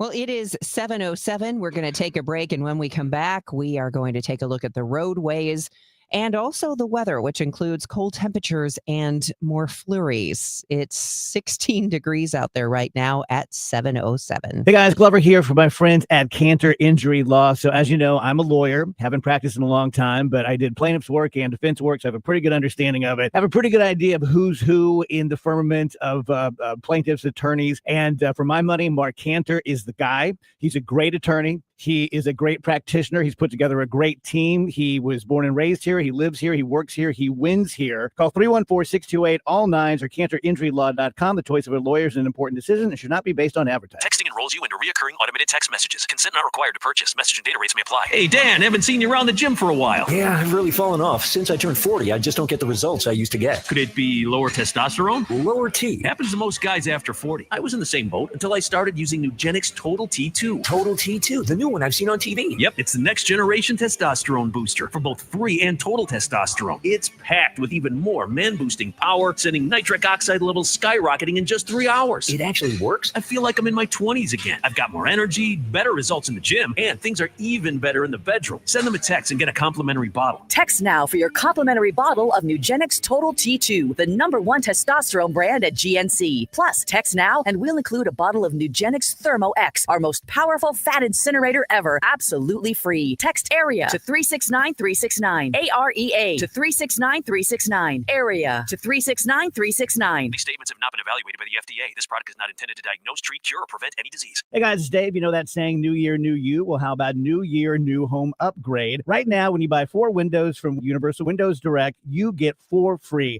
That's one of the biggest offers they've ever done. And with 0% interest financing for 60 months, you can spread out your payments over 5 years, same as cash without a penny of interest. But there's more. You'll get $1,000 off your entire project, plus a little something to look forward to, a vacation voucher through Destination Motivation with every purchase. Call 314-334-2522 or visit universalwindowsdirect.com. This hour of Total Information AM is sponsored by Gamma Tree Experts. It is 7:10. Let's get back to Roger Brand in the Overhead Door Company of St. Louis Traffic Center. Well, we still got this crash, Scott. Westbound 44 at the ramp to North 270. The left lane of the ramp is shut down. There's a lot of snow scattered into that lane.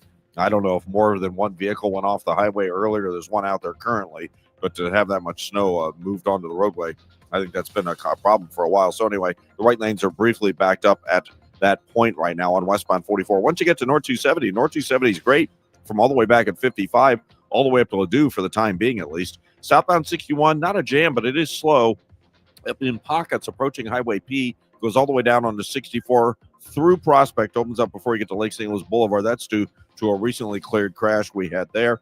If you're on Tesson Ferry, we had a minor crash reported near Butler Hill. I don't see much in the way of delays there. See delays on Lemay Ferry right around Will, and we also had that crash Union at Revis Barracks. I'm still seeing brief delays at that point, but otherwise the rest of the highways on the Missouri side are okay. Downtown, westbound 64, just a little heavy on the Poplar, and of course we still have the restrictions over in Richmond Heights. Southbound Big Bend at Bruno is still shut down for an overnight crash that took down a power pole and an electric signal pole. Northbound lanes are open, but there are brief jams. Obviously, southbound's a little more jammed because it's completely closed. Northbound is just slow through the area. Taking a look at the southbound issue. Next update at 7:20 from the Overhead Door Company of St. Louis Traffic Center. KMOX AccuWeather, mostly cloudy and very cold today. Look for a couple of flurries around later this afternoon and this evening, the high 26. Later tonight, partly to mostly cloudy and frigid down to 4 above. Tomorrow, bitterly cold with intervals of clouds and sun and a high of 18. Another bitterly cold day Saturday with sunshine, some clouds, and a high again 18. From the Saliga Heating and Cooling Weather Desk, I'm AccuWeather meteorologist Joe Lundberg on 104.1 FM KMOX. It is cloudy and 16 degrees right now in downtown St. Louis. Got some college hoops coming up in the next couple days, and we hear from Alec Burleson on the direction of the Cardinals. I'm Brian Feldman. Sports coming up in 2 minutes. It is 7:12 as the sun rises this morning. St. Louis County Police and volunteers are already out and about. KMOX's Michael Calhoun tells us why. They'll be conducting a census of the area's unhoused population. The Department of Human Services is launching its annual point-in-time count. It began at 5 a.m. Teams will spend 4 hours fanning out across the county to locate and document individuals living on the street. Loaves and Fishes in Maryland Heights is serving as the command center for the operation, which includes support from the crisis intervention team. Officers will accompany volunteers as a safety measure. Organizers say anybody encountered during the search who requests housing will be taken to a shelter on the spot. For those who decline, volunteers will hand out winter warming care bags. Meanwhile, in the city of St. Louis, volunteers have been out on the streets for the past 6 days, making sure the homeless have what they need to survive the dangerous cold. Catherine Shaw of All Among Us says they're seeing fewer people, Because the mayor and her team have provided adequate shelter. And that has made a huge difference this year. So while we still have the people on the street who are unable to go into shelter because of primarily mental illness or addiction, the people who are able to go into shelter all have a bed. I think right now the shelters are 90% full. Shaw says in her 20 years working with the homeless, it's the first time there's been a bed available for everyone who needs it. As far as getting mental health help, Shaw says there's really none of that available. A former official with a St. Louis-based nonprofit circus has admitted to embezzling more than $123,000. 63-year-old George Pace of Ladue pleaded guilty in U.S. District Court to 4 counts of wire fraud. He admitted using a credit card he obtained without the knowledge or approval of Circus Flora to pay thousands of dollars in personal expenses. That included payments to nail salons, restaurants, and for skincare treatments. Sentencing is set for May. It's a good time to be a manufacturer of those GLP-1 drugs. A new study shows America's obesity epidemic isn't going away. Obesity rates have doubled since 1990. 1 in 3 people have obesity in the United States. And if they continue on this track, almost half of Americans are going to be obese, over the next 15 years or so. University of Washington cardiology professor Dr. Gregory Roth says the environment we live in is to blame. Access to more calories and also potentially access to certain kinds of food that drive obesity, like high glycemic index foods. Missouri currently has an obesity rate of 37%. In Illinois, it's 33%. Fred Bottomer, KMOX News. Kansas City will be seeing some World Cup soccer matches this summer. St. Louis will not, but that doesn't mean we won't see some action here. St. Louis City's Dale Schilly says a few reps from delegations have been seen walking around City SC facilities downtown West. So hopefully we'll get to host somebody, for their training and their preparation for the World Cup. But we won't be hosting games here. Schilly was a guest on Chris and Amy. He also does city play-by-play on our sister station, Y98. Good morning. I'm Brian Feldman filling in for Tom Ackerman. Let's start off with some college hoops. Number 9, Illinois plays host to Washington tonight in Champaign. The Illini coming off a massive 88-82 win at number 4 Purdue this week. That's now 9 wins in a row for Illinois, all since losing to Nebraska in mid-December. Freshman guard Keaton Wagler leading the way for Illinois, averaging more than 17 points per game so far this season. Other action in the coming days, 21st-ranked St. Louis University puts their unbeaten conference record on the line tomorrow against Dayton. Tip-off from Schaff at 7 o'clock. The Billikens coming off a tough 3-point win over George Washington Tuesday night. That's when they needed Robbie Avila to nail a tie-breaking 3 with just a few seconds to go. This game against Dayton should be equally as tough. The Flyers pretty good, 5-3 in the A-10, but they're losers of 3 straight games. You can catch the action, as always, right here on your home for Billikens basketball, KMOX. Then on Saturday, Mizzou hosts Mississippi State in Columbia. The Tigers 14-7 on the year so far. To hockey, the Blues face off against the Panthers tonight. Face off 7 o'clock at Enterprise Center. The Blues coming off a 4-3 loss to Dallas Tuesday, their 5th straight defeat. On to baseball, spring training just a few weeks away, and Cardinals players excited about what's to come, despite the moves to get younger and provide opportunities for less experienced players. KMOX talked to Alec Burleson at the winter warm-up about the direction of the team, something Burleson says is a good thing for the future. They're allowing the young guys to kind of showcase what they got for real this time, and we're young, but we have experience, right? Like a lot of these guys have a year or 2 in the big league, so they know what it's like, they know what to expect. So just going to continue to build towards that. And just, super excited to get started with him. Burleson will take over at first base after the departure of Wilson Contreras. The 27-year-old hit .290 last year with a career-high .801 OPS. He's expected to anchor the lineup once again this season. To the NBA, tears were a-flowing on the face of LeBron James last night when the Lakers visited Cleveland for what could be James's last game in his first NBA city. LeBron was drafted 1st overall by the Cavaliers back in 2003. The Cavs played a video tribute to LeBron in the first quarter of what ended up being a 129-99 Cavs win. After the game, James told reporters, "This could be my last season. I obviously haven't made a decision, but it very well could be." Other NBA news, St. Louis native Jason Tatum has not made up his mind on whether or not he'll return this year from a torn Achilles tendon. The Celtics All-Star tells ESPN he wants to get it right and there's a lot to think about. Tatum injured himself during the playoffs last May. With reports at 15 and 45 past the hour, I'm Brian Feldman on your home for St. Louis Cardinals baseball, KMOX. Pizza's here. Oh, great. I'd love some, but I'm worried about my stomach issues. If you're worried about having diarrhea, gas, bloating, stomach pain, or loose, oily stools, it may not just be stomach issues. It could be a condition called exocrine pancreatic insufficiency, or EPI. With EPI, the pancreas doesn't release enough enzymes to break down food, but EPI is manageable. Use the symptom checker on identifyepi.com and talk to your doctor. That's identifyepi.com. Sponsored by AbbVie. Are you tired of high cable TV rates? Sign up for Dish today and get a $500 bonus offer while supplies last. Plus, lock in your price for 2 years guaranteed. Call All American Dish, your Dish authorized retailer now. 800-296-1251. 800-296-1251. That's 800-296-1251. Offers require credit qualification, 24-month commitment, early termination fee, and e-auto pay. Restrictions apply. Call for details. Attention business owners with a net income over $500,000. You need to work with a tax strategist that understands your entrepreneurial mindset. Download the most recent white paper written by E3 Consultants Group titled The Power of a Professional Tax Strategy Team. Go to e3wealth.com/radio to obtain a copy. It's time to learn about wealth and tax strategies that protect your personal and business economy. E3 is ready to help you think differently about your finances. Educate, empower, enlighten. That's the E3 difference. Soulard is going to the dogs. Make sure to bring your four-legged friend to the streets of Soulard for the 33rd annual Purina Pet Parade, the world's largest costume pet parade. It all starts at 12th and Allen, Sunday, February 8th at 1 p.m. And KMOX's own Dave Glover will be leading the pack as the parade's Grand Marshal. Sign up today to march in the parade with your dog. The event supports Open Door Animal Sanctuary. For more details, PurinaPetParade.com. Don't miss this annual St. Louis Mardi Gras tradition. Sponsored by Purina. Total Information AM. The news continues on 104.1 FM KMOX. It is 7:20. Let's update the roads with Roger Brand in the Overhead Door Company of St. Louis Traffic Center.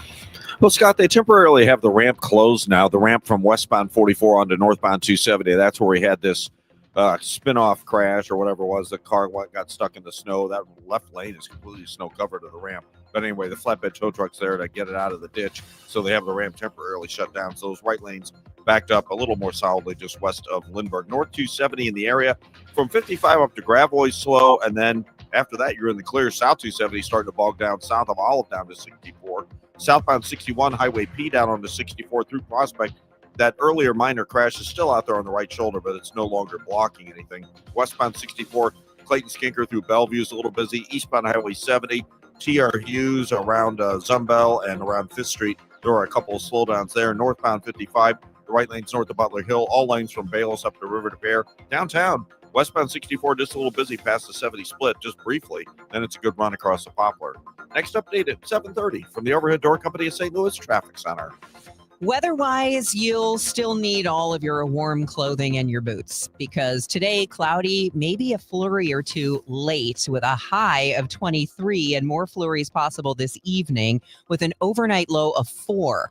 And then for Friday and Saturday, it doesn't get much better, although we might see a few peaks of sunshine. That's the good news. 18 degrees is the high for Saturday and Friday and Saturday. Right now, it's 16 degrees downtown. The news continues at 7:22. With his term ending soon, Federal Reserve Chair Jerome Powell isn't looking to make any drastic moves. The central bank decided to leave interest rates unchanged this week.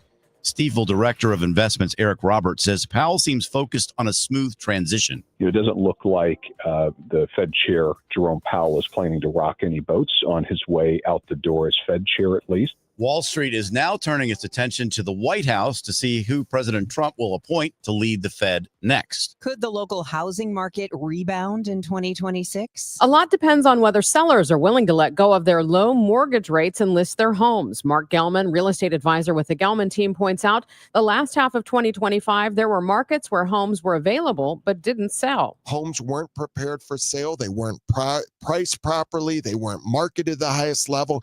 They thought they were going to get what their neighbor got 6-8 months ago. Gelman says 2026 could be a repeat. I believe we're going to see a lot of the same, which is a weakness in inventory of great homes priced right. There may be a little bit of increase in inventory, but I don't see those coming off the market because many of them are priced wrong. He says if you're thinking about selling, you have to weigh whether it makes sense to move up to a bigger mortgage interest rate. Megan Lynch, KMOX News. If you're getting an early start on filing your taxes, the Federal Trade Commission says watch out for scams. One scam is when robo emails or texts give you the subject line tax refund. They claim to come from the IRS or the state tax office. You're told your refund has been processed, but you must verify personal information by clicking a link. Lisa Green-Lewis is a CPA and tax expert with TurboTax. There have been scams where they tell you you owe a certain amount of money and you need to send it to a certain place. And, the IRS, they don't operate like that. And they'll send you some correspondence just asking you to verify things, but they wouldn't do something as urgent like that over the phone or email. Green-Lewis says if you're unsure whether you're being scammed, you can always call the IRS directly and ask. Green-Lewis says beware of fake websites that claim to help you file your taxes. Legit websites will always have the HTTPS in the URL, a real phone number, and multi-factor authentication when you log in. Illinois Governor J.B. Pritzker says he understands the concerns of Chicago's mayor and others over the city's potential to host the Democratic National Convention in 2028. The governor tried to downplay the Chicago Host Committee's submission of a bid to host the next two DNCs. What we've only done is submit Chicago as a possible location for a 2028 or 2032 convention. But Pritzker says he hears the feedback from leaders, including Chicago Mayor Brandon Johnson, who told us he has concerns about handing over security of the city to an administration in Washington that's repeatedly attacked Chicago and Illinois. I get it. And I that is something that anybody should call out as something we ought to focus on before we would fully commit. And he said the city has shown the Democratic National Committee that it's a capable host. The 2024 convention went off splendidly in a very tough set of circumstances. And on that, the governor and the mayor agree. We're with the governor in the loop. Jeff Buckles, News Radio 105.9 WBBM. Former Central Illinois Sheriff's Deputy Sean Grayson set to be sentenced today for the second-degree murder of Sonia Massey. In a 2024 shooting in her apartment, Grayson faces up to 20 years in prison after a jury convicted him last fall but cleared him of first-degree murder. Karen Hua has more from Springfield. Back in 2024, Sonia Massey was a 36-year-old Black mother of two, and Sean Grayson was a sheriff's deputy in Springfield, Illinois at the time. So Grayson responded to Massey's house for a call about a potential prowler. And there ultimately was confusion over what exactly provoked the shooting, but a lot of it stemmed from Massey, who was holding a pot of boiling water in her hand that Grayson interpreted as a threat. Grayson ultimately then shot Massey in the face. A Scouting America leader in St. Clair County is jailed on 15 counts of child sexual abuse material possession. The Illinois Attorney General's office says a search of 25-year-old Caleb Raker's Millstadt home turned up the evidence. Prosecutors say he's affiliated with Troop 8622 in Millstadt. The case is being handled by the Attorney General's Internet Crimes Division Children's Task Force.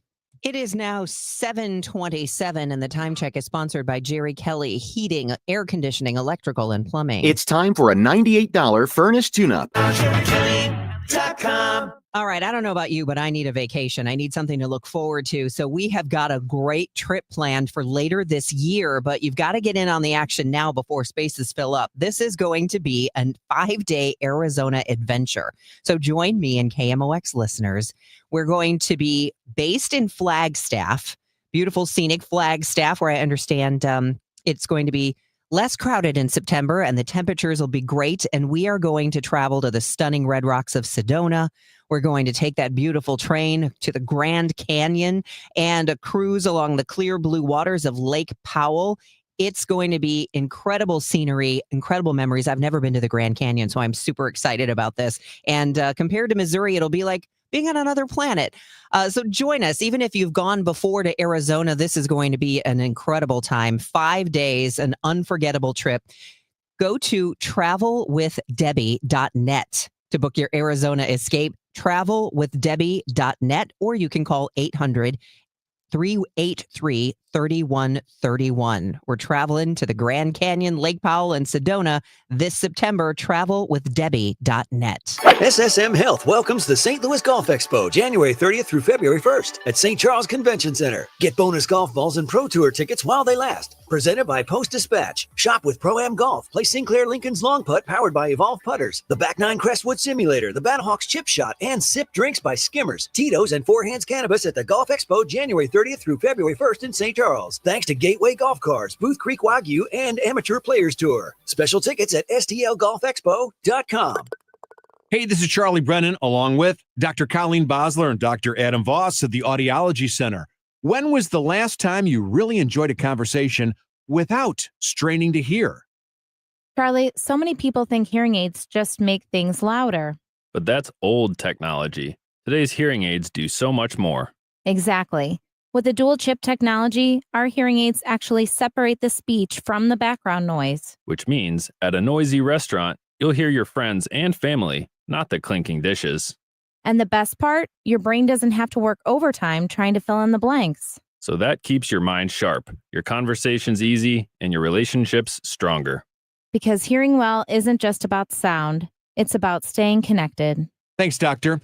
Call the Audiology Center today to schedule your annual hearing evaluation. Don't miss another moment. Call 636-441-7470 or visit the Audiology Center STL.com.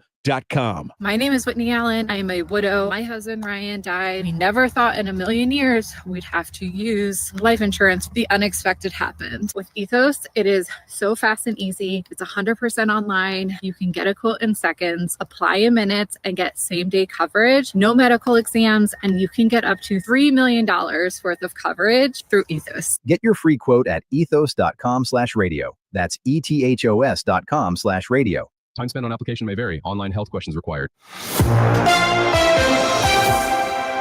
At 7:30, we have a chilly morning. It's going to be cloudy today. There's a little bit of sun. Right now, it's 16 degrees. That is Scott Jagow. I'm Debbie Monterrey, and here is Roger Brand in the Overhead Door Company of St. Louis Traffic Center.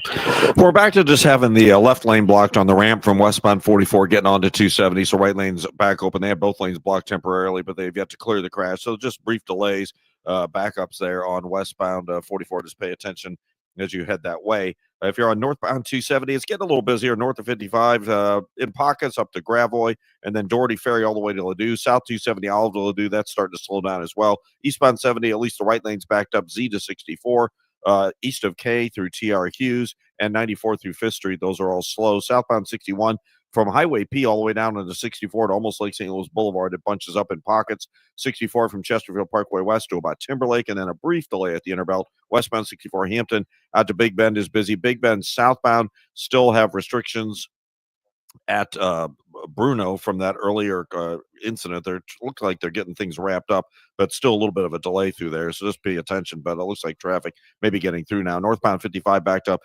Bayless up to River to Pear. Westbound 64 approaching the 70 split to 3rd Street, and then it's just a little busy on the Poplar after that. Next update is 740 from the Overhead Door Company of St. Louis Traffic Center. It's going to be cold today, and we could see some flurries later today into tonight. Today's high 23, overnight low 4, and then the high temperature for Friday and Saturday is 18 degrees both days. Right now it's 16 downtown. A funeral in Ferguson for an 18-year-old became a crime scene. It left 6 people injured, 3 of them with gunshot wounds. While police have taken several people of interest into custody, they also expect all the victims to survive. Ferguson Chief Troy Doyle expressed deep frustration that gun violence has become such a daily routine. It's unfortunate, just not even at a funeral, just every day in our society that, individuals are subjected to gunshots. I mean, it's just, I don't know what else to say about that. Doyle says at this funeral, shots were fired both inside and outside the building. A man pleads guilty to first-degree murder over a deadly shooting at a Metro East party in the summer of 2023. The Madison County State's Attorney's Office says 22-year-old Austin Mullins of Alton accepted a deal for his prison sentence to be capped at 40 years. Mullins shot and killed Jacob Wall at a Wood River gathering 2.5 years ago. Sentencing to be held at a later date. Brad Choate, KMOX News. KMOX sought a legal opinion on this question. Can you carry a gun to a protest? Speaking on Total Information AM, KMOX legal analyst Brad Young says the most recent example where that question was decided is the case of Kyle Rittenhouse. And it was found that he could lawfully bring a weapon to a protest as long as he didn't use that weapon in an unconstitutional or illegal manner. Rittenhouse was acquitted of murder charges after attorneys argued he fired his gun in self-defense after two men tried to grab it. Young says there have been other cases establishing that it is legal to bring a weapon to a protest, but he adds it's unlawful to brandish or demonstrate intent to use a gun. Megan Lynch, KMOX News. Missouri's annual State of the Judiciary address was abruptly canceled Wednesday after Senate Republicans refused to show up. The boycott is a protest against state Supreme Court rulings, including a decision last week that threw out a GOP-backed ballot summary law. State Senator Rick Bratton claims the judges are the ones out of line. We have a judiciary that has unchecked power. They feel that they rule and they reign.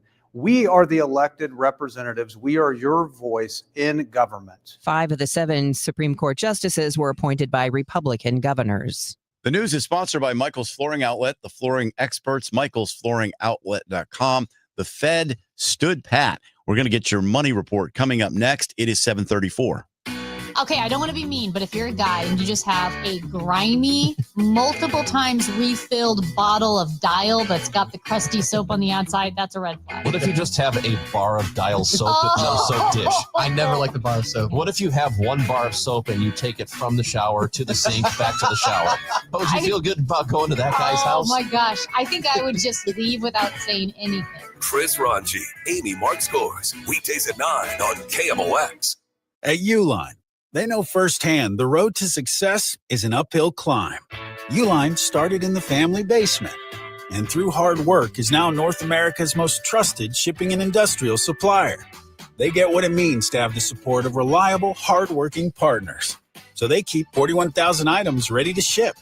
Whether your company is still in a basement office or expanding cross-country, Uline will be there on your road to success. Visit uline.com. Breakfast burritos for the morning brainstorm. Easy Cater. Paninis for the lunch and learn. Easy Cater. Barbecue for the clients from Boston. Easy Cater. Brownie boxes and mini bundt cakes for Brenda's workiversary. Easy Cater. One simple platform to feed any size group with food they love from favorite restaurants, plus tools to help you meet dietary needs and stay on budget. Easy Cater. All the food for your workplace, all in one place. Start an order at easycater.com.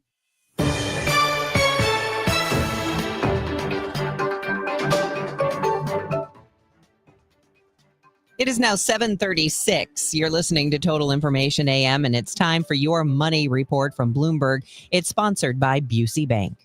This is a Bloomberg Money Minute.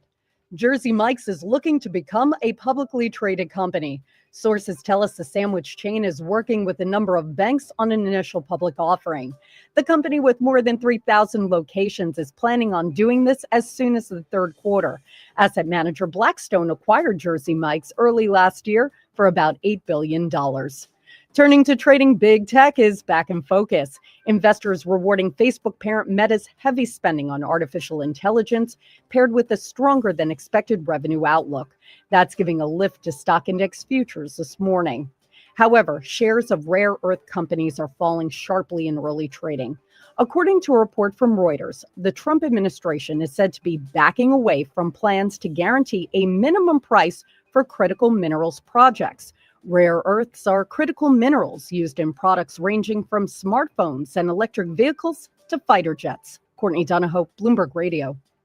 This is the Let's Revitalize Our Neighborhoods commitment. This is the Roll Up Our Sleeves and Pitch In commitment. This is Busey, where our commitment to strengthen our communities is a top priority. Through energetic, engaged volunteers, through monetary support, community leadership, and advocacy. Because Busey is more than a bank that does well, we're a bank that does good. Busey Bank. building business, growing wealth since 1868. Member FDIC. When it comes to lighting, Graybar goes beyond parts and products. We help contractors turn plans into smart designs, manage kitting and deliverables, and navigate local codes so you can stay on time and on budget. Smart, scalable, job site ready. That's not just lighting. That's like kicking your project into Graybar mode. Yep, Graybar does that. The best car dealership in St. Louis is Genesis of St. Charles, located at 5601 Veterans Memorial Parkway. That's right off Mid-Rivers Mall Drive and I-70, Genesis of St. Charles. They're located in St. Charles County. They cover this entire area as the #1 Genesis dealer in the state of Missouri. The first standalone Genesis dealership in the state of Missouri and the best. Genesis of St. Charles is a fantastic dealership. You'll enjoy the people there. You'll enjoy the facility. And, of course, you'll enjoy those beautiful Genesis vehicles. They are high-end, luxurious vehicles at a great value. Unlock that e-price at genesisofstcharles.com. And also make sure that you reach out to their GM, Shay, when you get there and tell them that Tom Ackerman sent you. They're going to take great care of you at Genesis of St. Charles. A high-end vehicle means high-end service. No question about it. That's what they do at Genesis of St. Charles. Test drive one today, genesisofstcharles.com. This is the Gas House Gang from KMOX. Bernie Nicholas and the Gas House Gang, today at noon on America's Sports Voice, KMOX. Well, it could be days before the electricity is restored across the South following the worst winter storm there in more than 30 years. Sadly, we can confirm 10 fatalities with this event. That's Mississippi Governor Tate Reeves talking about the state's worst winter storm in more than 30 years. And Reeves says nearly 100,000 people are still without power. There are literally hundreds and hundreds and hundreds of linemen, both from in-state and out-of-state, that are out working. Some 60 warming centers are open across the state, but in Batesville, Mayor Hal Farrell says warming centers don't exist and the roads are still slippery with ice. At the Mississippi state line in Hardin County, Tennessee, the county's emergency management director says people are prepared to manage a couple of days without power, but they can't go on much longer than that. There are more than 96,000 homes and businesses without power in Nashville, Tennessee. Forecasters say sub-freezing temperatures will continue in the eastern U.S. into February, and a new influx of Arctic air will arrive this weekend. I'm Donna Warder. Your forecast is just ahead. Right now, let's check on the roads with Roger Brand in the Overhead Door Company of St. Louis Traffic Center. Well, we still got this crash, Scott, on the ramp from westbound 44 to 270. Left lane of the ramp is blocked. Just a little bit of a delay there. Northbound 270, north of 55 through Gravois, north of 44 all the way up to Ladue is busy. Southbound 270 from 364 down to Ladue is slow. Eastbound 70 coming in from Wentzville Parkway to 64, approaching Highway K east of Bryan Road, I guess we'll call it, into 79, and then Zumbel into the Blanchette Bridge. A lot of slow traffic in spots. Southbound 61 Highway P down onto 64 through Prospect. 94 through or K through 94. Looks like there may be an issue there. It's still going from Boone's Crossing to Timberlake and McKnight into Big Bend. Westbound 64 from the Science Center out to Hanley. South 170 delays at the Parkway. If you're on northbound 55, Bayless up to Holly Hills. Westbound 64 from the 70 split to the Poplar. They're slow going. Next update at 7:50 from the Overhead Door Company of St. Louis Traffic Center.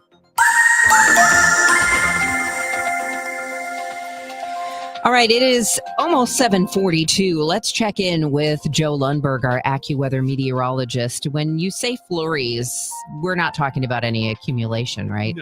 No, I don't think so. The only chance of that happening, I think, would be later Sunday afternoon and evening. And even that looks to be like no more than a 20% chance of happening in terms of something that would stick and cause some problems. But today, I think it's just going to be a couple of snow flurries and visibility still be 8, 9, 10 miles. Unfortunately, it is going to be cold with limited sun or high 26. And if you think it's cold this morning, wait till tomorrow morning. Skies begin to clear late tonight, and that allows temperature to drop down into the single digits. Frigid tomorrow and Saturday. Despite some sun both days, only 18 for highs. Sunday does get cloudy, and I mentioned that chance for some very light snow or flurries in the afternoon, the high 30. Still cold on Monday with clouds and some sun, the high up to 33. Holding steady at 19 at St. Peter's. It's 19 in Florissant, mostly cloudy, and 23 downtown at the Arch. From the Saliga Heating and Cooling Weather Desk, I'm AccuWeather meteorologist Joe Lundberg on 104.1 FM KMOX. We're going to get a master class in ROI from J.J. Weatherholt. The Cardinals' top pick from 2024 is a finance guy, and he takes us through the economics about what the Cardinals are doing and why it's important. I'm Brian Feldman, sports in 2 minutes. It is 7:43. Amid calls for a legislative compromise to end the standoff in Minnesota, Senator Schmidt of Missouri signaled the time for deal-making is over.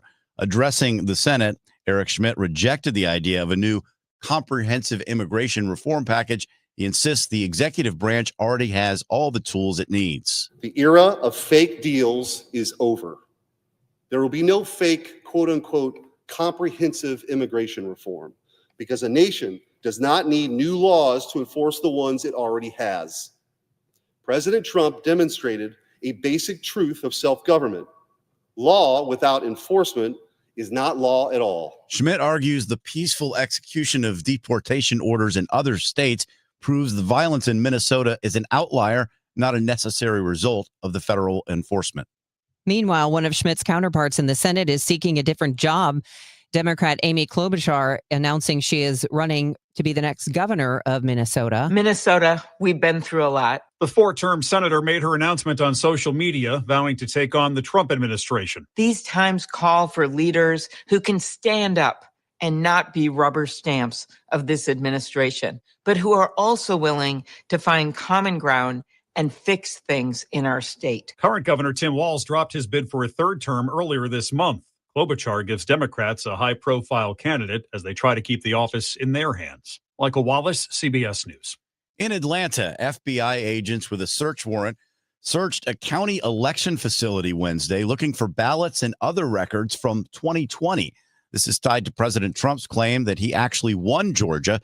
Skylar Henry has more from Union City. FBI agents moved in and out of the Fulton County elections up Wednesday, executing a court-authorized search warrant. A FBI spokesperson did not provide any details about the search. The warrant cites possible violations of federal laws protecting election records and against procuring fraudulent votes. President Trump and First Lady Melania will attend the premiere tonight for the documentary Melania. Here we go again. The film chronicles the First Lady in the runoff to President Trump's second inauguration. It includes Melania Trump's involvement in planning the inauguration events, as well as the transition to her husband's second term. Everyone wants to know. So here it is. The movie, which is being released in theaters, will be screened at the Kennedy Center for the Performing Arts, which President Trump renamed the Trump Kennedy Center. Linda Kenyon, CBS News, the White House.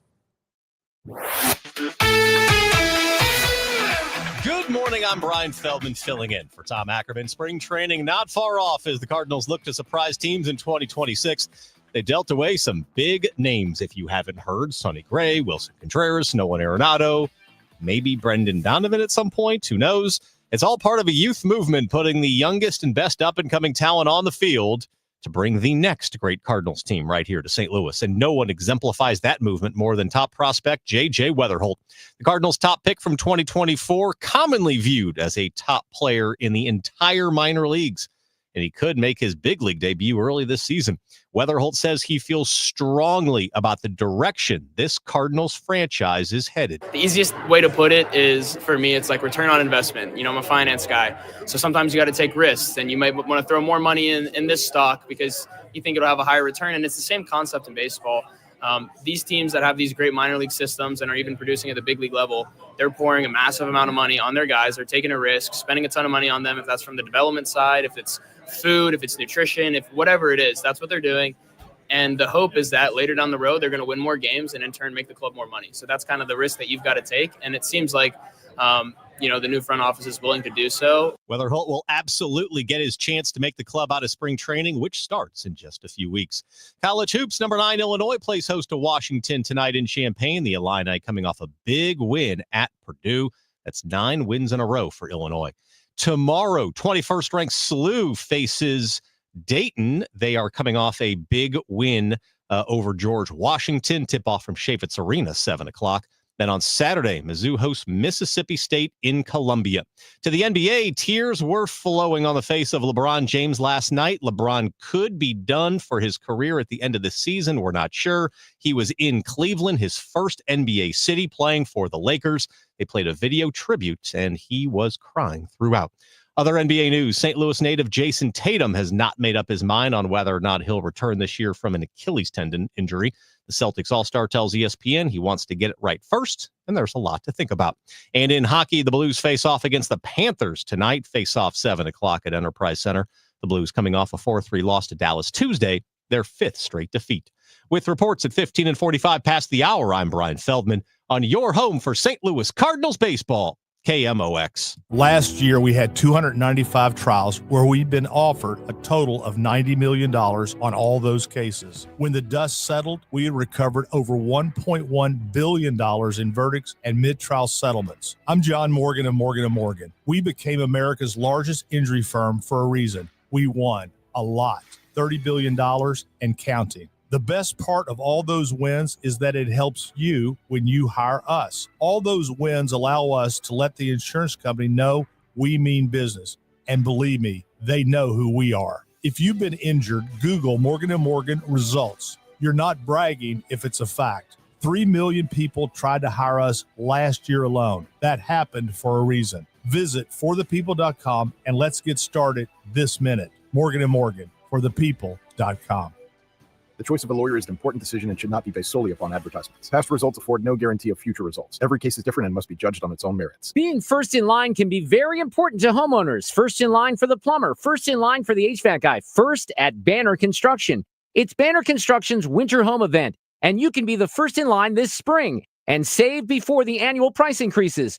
Banner Construction is a James Hardy and Pella replacement windows specialist, and now is the best time to schedule a free in-home consultation with no obligation. Call 314-569-1050 or check them out on the web at bannerconstruction.com and have a banner day. Big game, big screen, big energy at Ballpark Village, Sunday, February 8th. Enjoy the big game like you're in the end zone, featuring in-arena touchdown celebrations, fan cams, contest VIP packages, and more, hosted by RDJ and DJ Dex. Save up to $10 on tickets with code KMOX. Tickets and event details at stlballparkvillage.com/events. For more information, KMOX.com/events. Total Information AM on 104.1 FM. KMOX. Good morning. It's 7:50. Roger Brand is watching the roads for us from the Overhead Door Company of St. Louis Traffic Center. Well, Scott, they finally cleared the crash on the ramp from westbound 44 to 270. That left lane is still very snowy, so be careful through there. We don't want another car off the roadway in the ditch, but the lanes are open. Northbound 270, approaching Tesson Ferry all the way to Ladou's busy. South 270 approaching 364 down to 64 is pretty heavy. Eastbound 70, still some slow stuff. Lake St. Louis through Bryan Road, East of K through TR Hughes. From Cave Springs into 94, there's a report of a minor crash at 94. Southbound 61, midway down from PE to Wentzville Parkway onto 64 to Lake St. Louis Boulevard is slow. From about Annie Guns to almost Timberlake, you're heavy, and then slow stuff from Lindbergh through the Interbelt. Westbound 64 Hampton to Hanley, typical delays. Lindbergh out to Ballas is slow. South 170, a couple of spots where it's off the pace from Delmar down to 64. Northbound 55 from Bayless up to Holly Hills, heavy. Westbound 64 west of the 70 splits of the Poplar. There are several slowdowns there. And they have reopened a Big Bend at Bruno. Southbound, I believe the right lane is still blocked, but traffic is getting through. Next update is 7:58 from the Overhead Door Company of St. Louis Traffic Center. It is going to just be cold, and we're going to see some more flurries. Nothing in the way of accumulation, though. So expect it to get up to about 23 today with cloudy skies. A flurry or two late, and then maybe a flurry this evening. Overnight low of 4 degrees.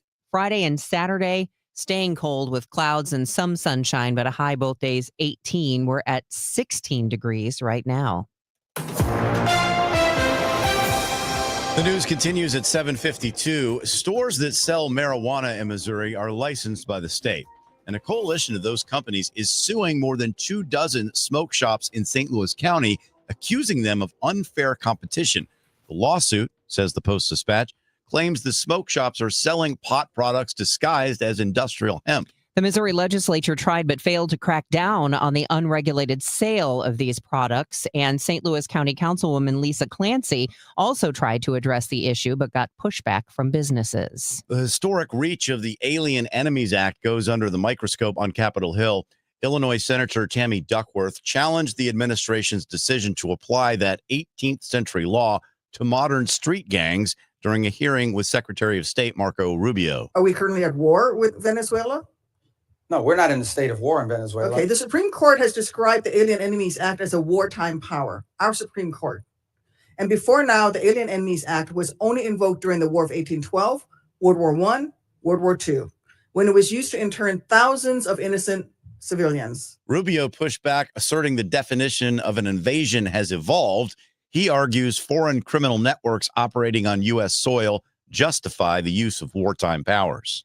Tesla is ending the production of its Model S and X vehicles. The electric automaker's CEO, Elon Musk, announcing Wednesday they will use the factory to produce their Optimus humanoid robots. We're going to take the Model S and X production space in our Fremont factory and convert that into an Optimus factory, which will, with the long-term goal of having 1 million units a year of Optimus robots. In its earnings announcement Wednesday, Tesla reported its first annual revenue decline on record, with sales falling in 3 of the past 4 quarters. There's word today of an upgraded trade agreement between the EU and Vietnam. Vietnam has upgraded its relationship with the European Union as European Council President Antonio Costa visits its capital, Hanoi.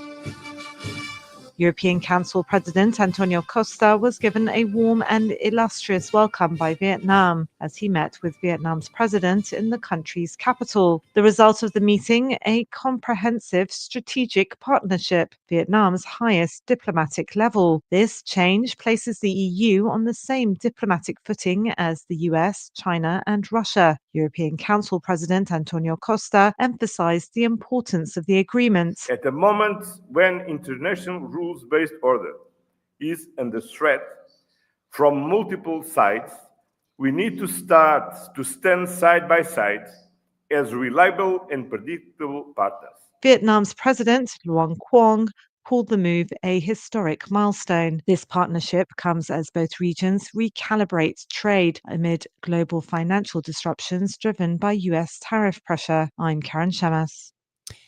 You may be wondering how you can boost your credit score. The higher your score, the more likely it is you'll be approved for a mortgage loan, a car loan, credit cards, and personal loans, and get the most competitive rates. So how can you boost your score? Since 35% of a credit score consists of payment history, make sure you consistently pay your bills on time. A single payment 30 days or more late can knock 50 or more points off your score. The second most important factor in a credit score is amounts owed or credit utilization. The higher your balance compared to your credit limit, the lower your score. Christopher Cruz, CBS News. Some German scientists, let me say that again. Some German scientists wanted to see what would happen. We're just giggling over this story. If they fed a bunch of people oatmeal 3 times a day. Nothing fancy, just oats boiled in water. That's it. After 2 days, not only was everyone begging for something with flavor, their bad cholesterol levels went way down. On average, 10% in 48 hours. And they lost about 5 pounds on average. They had to keep up with the bland diet to maintain those results, however. I like oatmeal, but 3 times a day. No. And just plain. No, that's like eating gruel. But that is an amazing result for sure. Unexpected. It is 7:56. I hear from sellers all the time that they fear they have missed out on the selling market. They are so relieved to learn September, October, and November are strong selling months. With low inventory and hopefully lower interest rates, this fall will be a hot one for real estate. I'm Christina Straight, owner of Straight Realty. You may have heard me say, why pay more than 4 for years? Now it's why pay more than 2, saving you even more money. Call me 314-441-4444. And remember, why pay more than 2? Straight Realty is a licensed broker in the state of Missouri, Kansas, and Nevada. St. Louis has a voice. MOX, the voice of St. Louis. That voice has shared our stories from headline to history. From moment to memory, President George Bush is on his way to St. Louis right now. among those voices, Ron Jagow. Welcome back to the Voice of the Cardinals, KMOX. Working at KMOX is an honor and a responsibility to represent this community. It's one we take seriously. KMOX, the voice of St. Louis. Refresh your bathroom with big savings at Lowe's. Reimagine your bathroom with up to 40% off select faucets during our Bath Savings event. Need it today? Order by 2 p.m. for same-day delivery by 8 p.m. Shop for your bathroom refresh at Lowe's. We help, you save. While supplies last, selection varies by location. Same-day delivery on eligible in-stock items, subject to availability. Fees vary. Visit Lowes.com/same-day delivery for full terms. Hey, can you blow up some balloons for Jack's party? I can't. I'm so congested. You need Sinex Saline from Vicks. Sinex Saline Nasal Spray. Yeah, just Sinex. Breathe. Sinex Saline instantly clears everyday congestion associated with colds and year-round allergies with a gentle, ultra-fine mist that's no mess and easy to control. Daddy, we need more balloons. On it. Enjoy life's important moments without congestion. Try Sinex Saline from Vicks. Just Sinex. Breathe. Use as directed. Glover here for my friends at Cantor Injury Law. Cantor is local, and we're here doing the work every day. We're right here in St. Louis, and we're ready to fight for you. CantorInjuryLaw.com or call 314-628-9999. The choice of a lawyer is an important decision and should not be solely based on advertisements. Join Mark Patrick Hypnosis. Lose the weight or stop smoking. Guaranteed only $59.99. Saturday, March 7th at the Comfort Inn Westport Event Center in St. Louis. Weight loss hypnosis starts at 11 a.m. Registration at 10:30 a.m. Stop smoking starts at 2 p.m. Registration 1:30 p.m. Just before 8 o'clock, Roger Brand with an update on the roads from the Overhead Door Company of St. Louis Traffic Center. Well, Scott, eastbound 70 drivers are a little busy right past K to TR Hughes, and it's bogged down east of Cave Springs up to 94. We had a minor crash there. Eastbound 64 coming off 61 to Lake St. Louis Boulevard is slow. There's a little slowdown coming out of the valley. It's heavy east of Lindbergh through the Interbelt. Westbound 64, Clayton Skinker headed out through Hanley's busy. Northbound 270, approaching Gravois pretty much all the way up to Ladue, slow. South 270, Olive down to 64 is busy. South 170 from Page down to 64 is slow as well. Next update at 8:10 from the Overhead Door Company of St. Louis Traffic Center. The trusted voice of St. Louis. KMOX AM St. Louis. KMOX FM Hazelwood. Always live on the free Odyssey app. This is CBS News on the Hour, sponsored by Pfizer. I'm Christopher Cruz. President Trump's border czar Tom Homan says his main focus is going to be drawing down the number of federal agents in Minnesota. He told reporters in Minneapolis he's in the state for the long haul. I'm staying till the problem's gone. But we've made a lot of progress. But Homan said he won't allow protesters to stop ICE officers from making arrests. There'll be zero tolerance. You interfere, impede, assault ICE officers, you will be arrested. Homan said he's had discussions with a number of elected officials since his arrival, and all agreed that the safety of the community is paramount. Democratic Senator Amy Klobuchar is running for governor of Minnesota. Minnesota, we've been through a lot. The four-term senator made her announcement on social media, vowing to take on the Trump administration. These times call for leaders who can stand up and not be rubber stamps of this administration, but who are also willing to find common ground and fix things in our state. Current Governor Tim Walz dropped his bid for a third term earlier this month. Klobuchar gives Democrats a high-profile candidate as they try to keep the office in their hands. Michael Wallace, CBS News. Despite their differences, Republicans and Democrats may be close to an agreement to fund the Department of Homeland Security. Here's CBS's Caitlin Huey-Burns. Both sides are inching towards a potential deal to essentially take out DHS funding separately from all the other funding bills that they have to pass in order to avert a partial government shutdown and pass a short-term measure for the Department of Homeland Security. The former Deputy Sheriff Sean Grayson will be sentenced today on second-degree murder charges. He shot and killed Sonia Massey in 2024. CBS's Karen Hua reports from Springfield, Illinois. We know that supporters of the Massey family will be rallying outside the courthouse before the sentencing, and also several family members on both sides could read impact statements in court There's even a chance Grayson himself could speak, since he also testified at his own trial. Grayson could get up to 20 years in prison. Tesla CEO Elon Musk says the company will stop making two popular car models. He said the factory in California will be converted to making the company's Optimus humanoid robots. We're going to take the Model S and X production space in our Fremont factory and convert that into an Optimus factory, which will, with the long-term goal of having 1 million units a year of Optimus robots. The Labor Department says applications for unemployment benefits fell modestly to 209,000 last week. Less than half an hour before the open, futures are up fractionally. This is CBS News. You still got it, but your immune system weakens as you age, making it harder to fight flu, pneumococcal pneumonia, RSV, and COVID-19. Ask your doctor or pharmacist which vaccines you need. Sponsored. At 8:03, we have sunny skies, 18 degrees downtown at the Arch. Today is Thursday, January 29th. I'm Megan Lynch. Today is the annual count census of St. Louis County's unhoused population. Here's KMOX's Michael Calhoun. St. Louis County officials say the head count is critical for securing the money needed to fight homelessness. The point-in-time count is a requirement from the U.S. Department of Housing and Urban Development. County officials say the data gathered during the 4-hour sweep is essential for assessing current programs and winning future grants for housing services. Teams will be canvassing the county. They started at 5 and they'll finish by 9 a.m. and they are offering immediate shelter to anybody who wants it. Michael reports those who say they'd rather stay on the street will get bags filled with coats, gloves, hats, and hygiene products. St. Louis County Police have an endangered person advisory for us to announce. They say 16-year-old Joy Holt left a note, then ran away from her rural Florissant home Wednesday night. Holt has a paralyzed left arm and walks with a limp. She's 5'4", 114-pound black female with black hair, brown eyes, and medium complexion. She was last seen wearing a gray sweatshirt and blue jeans. Contact police if you've seen Joy Holt.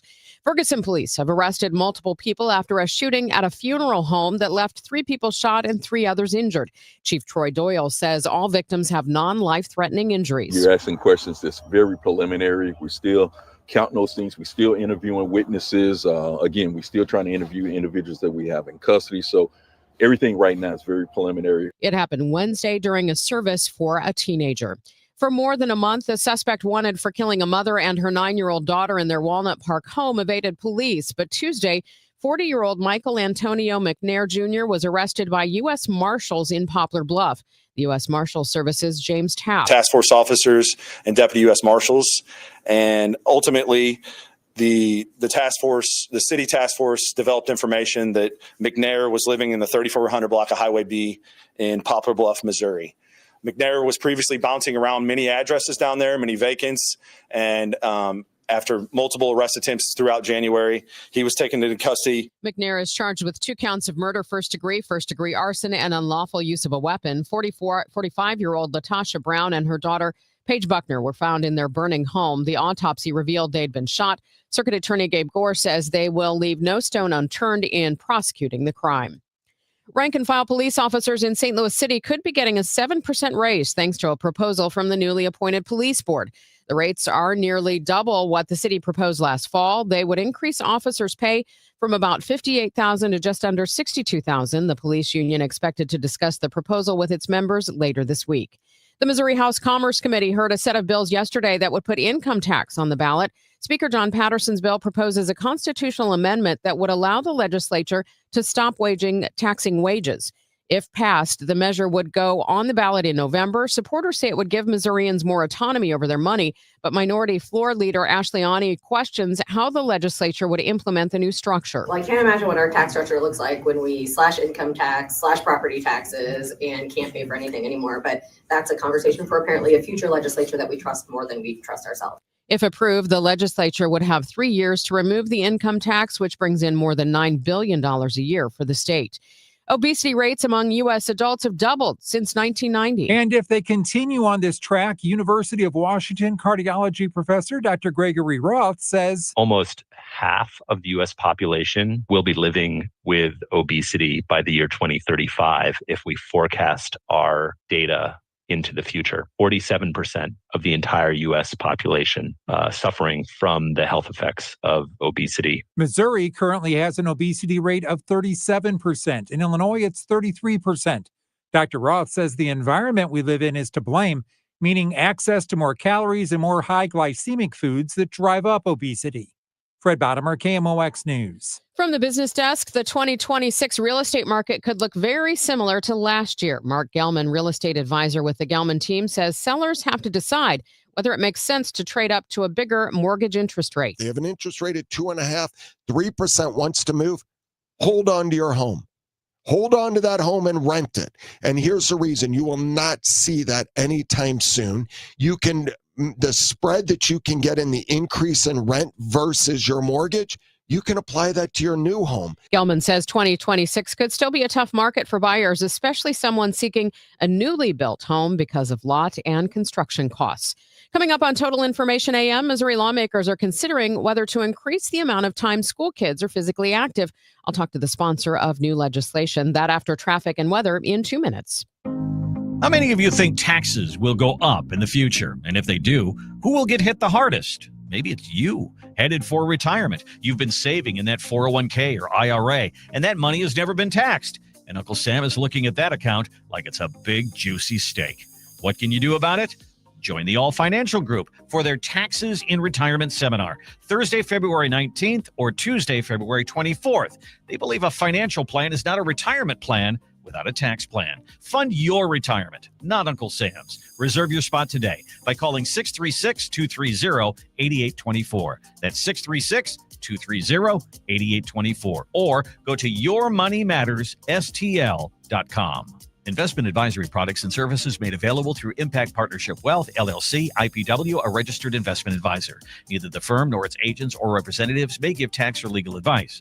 Individuals should consult a qualified professional for guidance before making any purchasing decisions. Hi, this is Charlie Brennan. Certainly in St. Louis, medical doctors know the best in their field. So it's impressive to know how many local doctors have sought vision care from Greg Birdie, Ranjan Malhotra, Robert Brusati, and Andrew Royer at Ophthalmology Associates.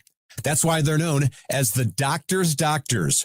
Birdie, Malhotra, Brusati, and Royer are expert at cataract surgery as well as the new multifocal and light adjustable lenses. They can also discuss with you the best preventive care and the best treatments for eye allergies, macular degeneration, and glaucoma. You may know I underwent LASIK surgery at this office 30 years ago. The doctors also have an experienced team of technicians to ensure your best eye care. 3 convenient locations in St. Charles, 270 Manchester, and Sullivan, Missouri. 314-966-5000, yourEyeDoc.com.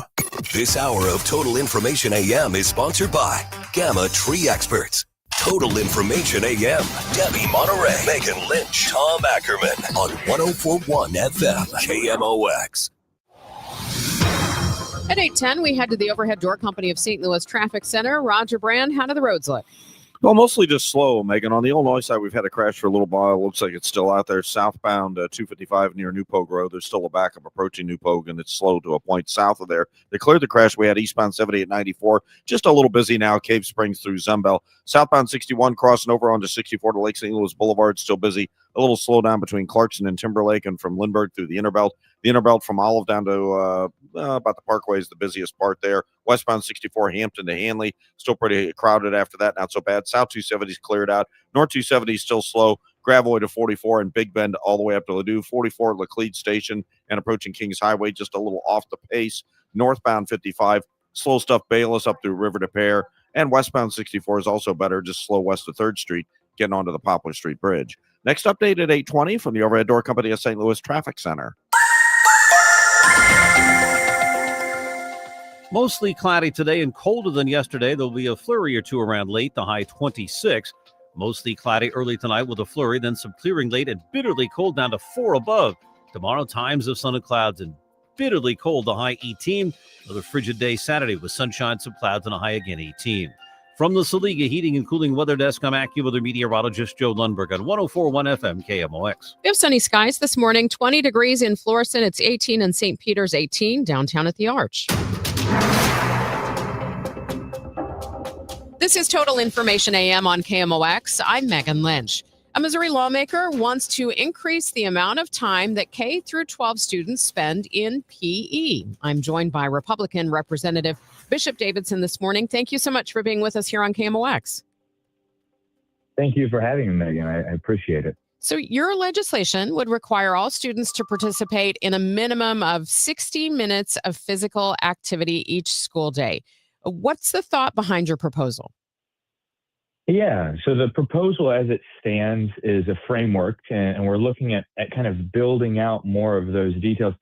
But it really comes from this principle that physical education, physical activity, physical movement of our bodies ought to be a priority. And I don't mean seeing it as another course that we need to add here.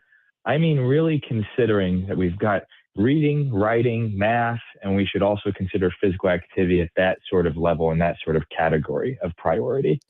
And if we can get behind that, and we can get behind all of the data and the research that shows it improves learning outcomes, right? It improves mental health for our students, obviously improves their physical health, also helps with behavioral issues, that we can all get behind this principle of it being a priority. And then restructuring our school systems here in Missouri to reflect that prioritization. Representative, do you know, for the most part, how much physical activity most students do currently get in Missouri?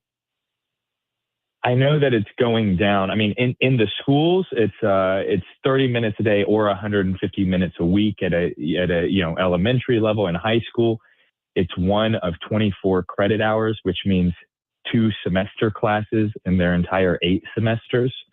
And then when I spoke to it going down, it's really outside of the classroom, right? And it may be more anecdotal, but we think about our own childhoods, or we think about the childhoods of kind of days gone by. And it was very normal. As soon as a kid got home from school, they weren't actually home. They were out running throughout the neighborhood, right, until dinner time or whatever it was. And that's just not the case anymore. Technology, social media, things have shifted, things have changed in a significant way. And we haven't shifted to adapt to those realities. And so that's what this legislation is asking us to consider. What's your response to critics who have already said this could take away from key instruction at a time when student academic performance is under a lot of scrutiny in the state? No, I think it's a good criticism. And when I went to the committee, I said, hey, I intend for this to become a House committee substitute. So that means we're going to change it a lot. And I invited them all to be a part of that conversation. But what I would say to that criticism is that it's not always quantity. Sometimes it's quality.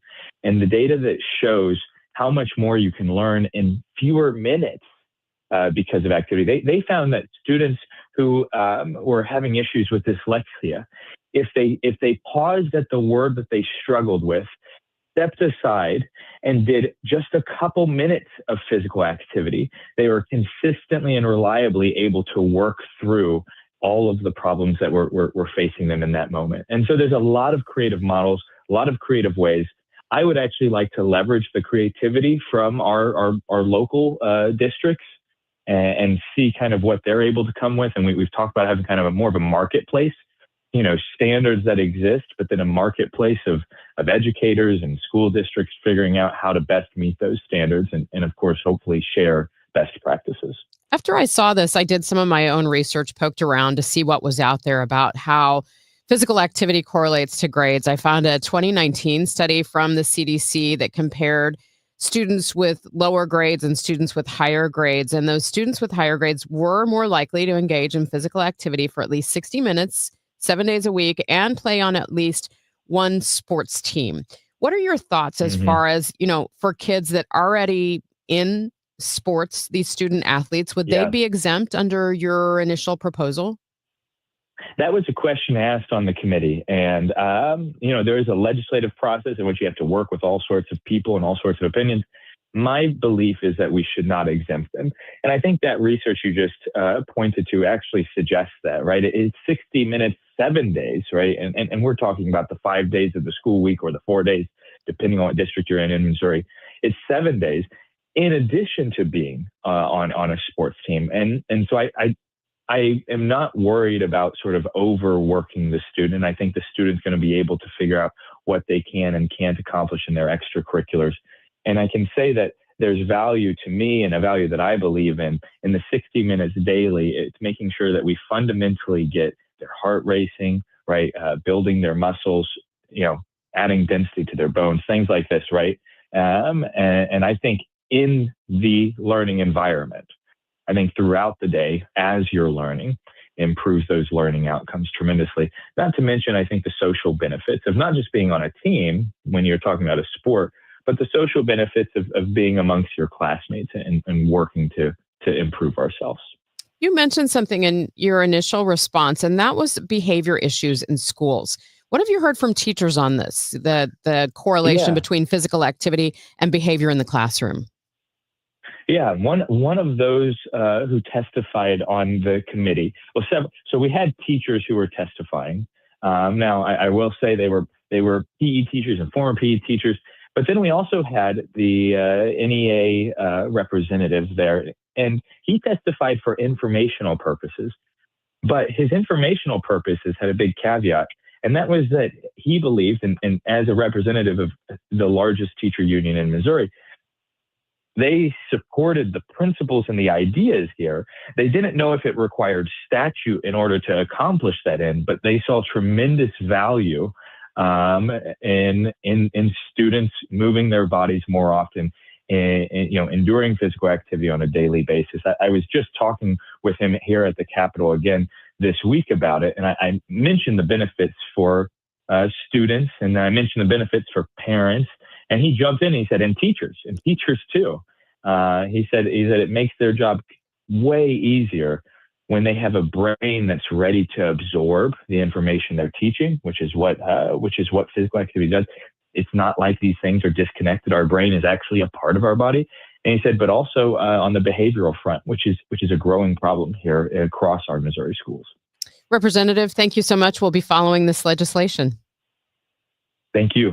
That is Republican Representative Bishop Davidson of Missouri. Of course, this legislation in the works, a lot of discussion about having a minimum amount of physical activity for students each day. Still ahead on Total Information AM, we could have a rainy spring. We're going to hear predictions from AccuWeather lead long-range expert Paul Pastelok coming up in just a moment. And then Democrats are demanding changes in immigration enforcement by the federal government. It could force another government shutdown. We'll have a report on that.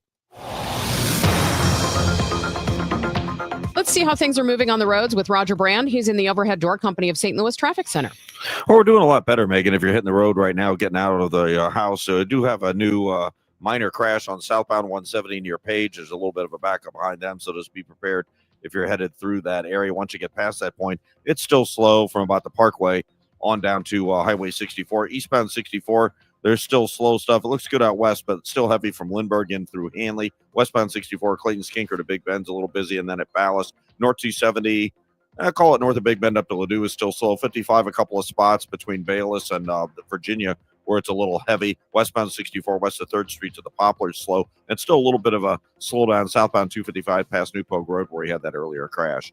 Next update at 8:30 from the Overhead Door Company of St. Louis Traffic Center. We're going to see some clouds today, and it is going to continue to be very cold. We could see a flurry or two late, a high 23 today. Tonight, we could get down to a low of 4 degrees. For tomorrow, bitterly cold with periods of clouds and sunshine, a high of 18, and pretty much the same on Saturday, a high again 18 degrees. Right now, sunny skies, 18, downtown at the Arch. KMOX, celebrating 100 years. Presented by Purina, your pet, our passion.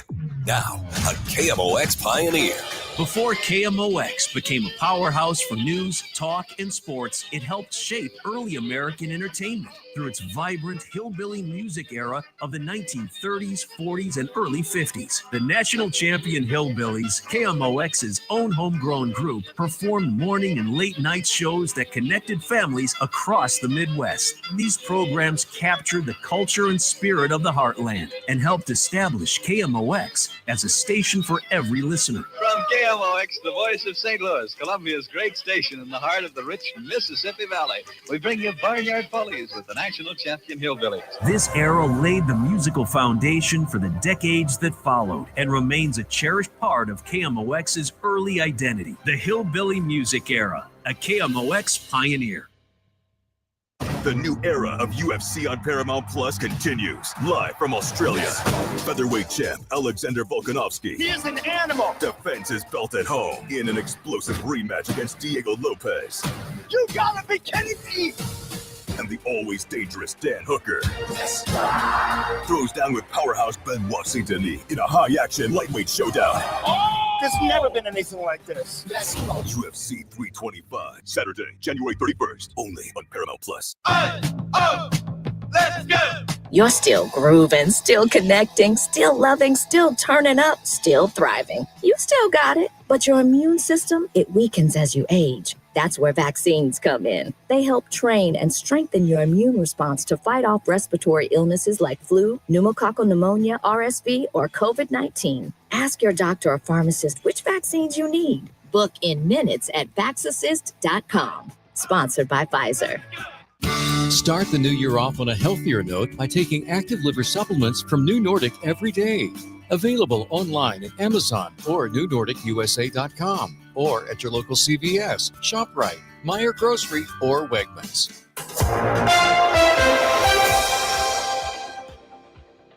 You're back with Total Information AM here on KMOX. I'm Megan Lynch. We may still be in the deep freeze, but we are looking forward to spring, and AccuWeather has released its spring 2026 forecast. Joining me now, lead long-range expert Paul Pastelok. Paul, thanks for your time. Yeah, thanks for having me, Megan. What kind of spring are we looking for? Well, I think that we're going to go from one, extreme season of winter to maybe a pickup as far as spring goes in the rain department. So, which would be a good thing, because if you look at the totals, we're still kind of in a moderate drought for the region. We've had a couple of snow events, but still a drought continues across the area. And so getting some rain this spring is going to help out, I think. I know we saw that in Missouri and parts of Illinois as well, drought conditions, but really over the last couple of years. Do we know at this point what kind of storms we may face, though? Yeah, it could be a variety this year. It could come in different ways. First of all, you're dealing with some snow, which is great. I mean, we've been getting some storms. We're going a little bit above our earlier prediction that we had 14 to 20 for the winter season. We may get to 20, 25 inches of snow, and that's good for the ground. So that'll be helpful. The next episode will be some rain events that come in March and April. Some of those rain events could get a little heavy as we start connecting to the Gulf. And on top of that, we're not looking for really widespread severe weather because it'll be cool and stable, but I do think there'll be some severe weather that will help with some flooding downpours. So I do feel it'll come in different rates and different variety this spring. When it comes to the temperatures that you're expecting, when will we see a significant warm up heading into the spring? Well, I think we will see some warm-ups in between the cool downs. I think we still got to get through February. I'm still a little worried about the polar vortex still making a last appearance for us here, bringing us a couple shots of cold in February. And then later February and March, we'll start to see the warm-up. That could lead to some snow melt, rivers coming up. They're down now, but they may come up pretty quickly and cause some river flooding in the early part of the spring season. Maintaining warm temperatures throughout the spring is going to be tough. I think we're going to see a series of cold fronts that will get us warm ahead of them, and then we'll get knocked down behind. So I don't see long stretches of warm weather, but I do see some surges coming along. Any surprises that you're expecting this spring compared to past years? Well, I look at this, I don't see a whole lot. I mean, typically in the Midwest, we're hoping and getting our spring because we're getting our planting done, and we want to make sure that we get enough moisture. I don't see anything unusual at this point. It's the cool downs. How severe are they going to be, going into maybe April and May? Could they bring a last frost or freeze a little later than it usually is across the Midwest? That would be the more surprising note, maybe a late surge of chill. But other than that, I think everything else going to queue that we hopeful because we want to get rid of this drought. Obviously, big agricultural interests here in the Midwest. What would you tell farmers? Yeah, I mean, it's going to be a little tough here and there, getting everything in, a little slow, a little delay here and there, especially depending on events. It's hard to time this far out, but you may get a couple events in a row that say, oh, man, I got to get out in the fields. Maybe not going to do it this week, one of those things, but next week might be better. And so I think there'll be some delays, but you're going to get better moisture. And I think that's what the farmers are hoping for is a little bit more moisture. We got some over here over the winter, and I think we will get some here in the spring. That is AccuWeather lead long-range expert Paul Pastelok joining us this morning here on KMOX. It's 8:27. This time check sponsored by Jerry Kelly Heating, Air Conditioning, Electrical, and Plumbing. It's time for a $98 furnace tune-up. Attention all dog owners. If you have ever listened to the radio or TV for any length of time, you've probably heard of America's #1 dog supplement, Rough Greens. Greetings, naturopathy Dr. Dennis Black, Amazon best-selling author and founder of Rough Greens here. And if your dog suffers from bad breath, itchy skin, licking paws, joint pain, or low energy, the truth is their food is probably to blame. You see, all commercial dog food is dead food. That's why I created Rough Greens. One daily scoop gives your pup the live vitamins, omega oils, probiotics, and enzymes that will bring their food back to life. Don't believe me? Let your dog try it before you buy it. I'll send you a free Jumpstart trial bag, risk-free. You just cover the shipping. Go to roughgreens.com. That's RUFFgreens.com. Use discount code NEWS. Don't wait. Give your dog the gift of vibrant health. Order now. It'll be at your house in a few days. Go to roughgreens.com. That's RUFFgreens.com. Discount code NEWS for your free Jumpstart trial bag today. Rough Green. We make any dog food better. Pizza's here. Oh, great. I'd love some, but I'm worried about my stomach issues. If you're worried about having diarrhea, gas, bloating, stomach pain, or loose, oily stools, it may not just be stomach issues. It could be a condition called exocrine pancreatic insufficiency, or EPI. With EPI, the pancreas doesn't release enough enzymes to break down food, but EPI is manageable. Use the symptom checker on identifyepi.com and talk to your doctor. That's identifyepi.com. Sponsored by AbbVie.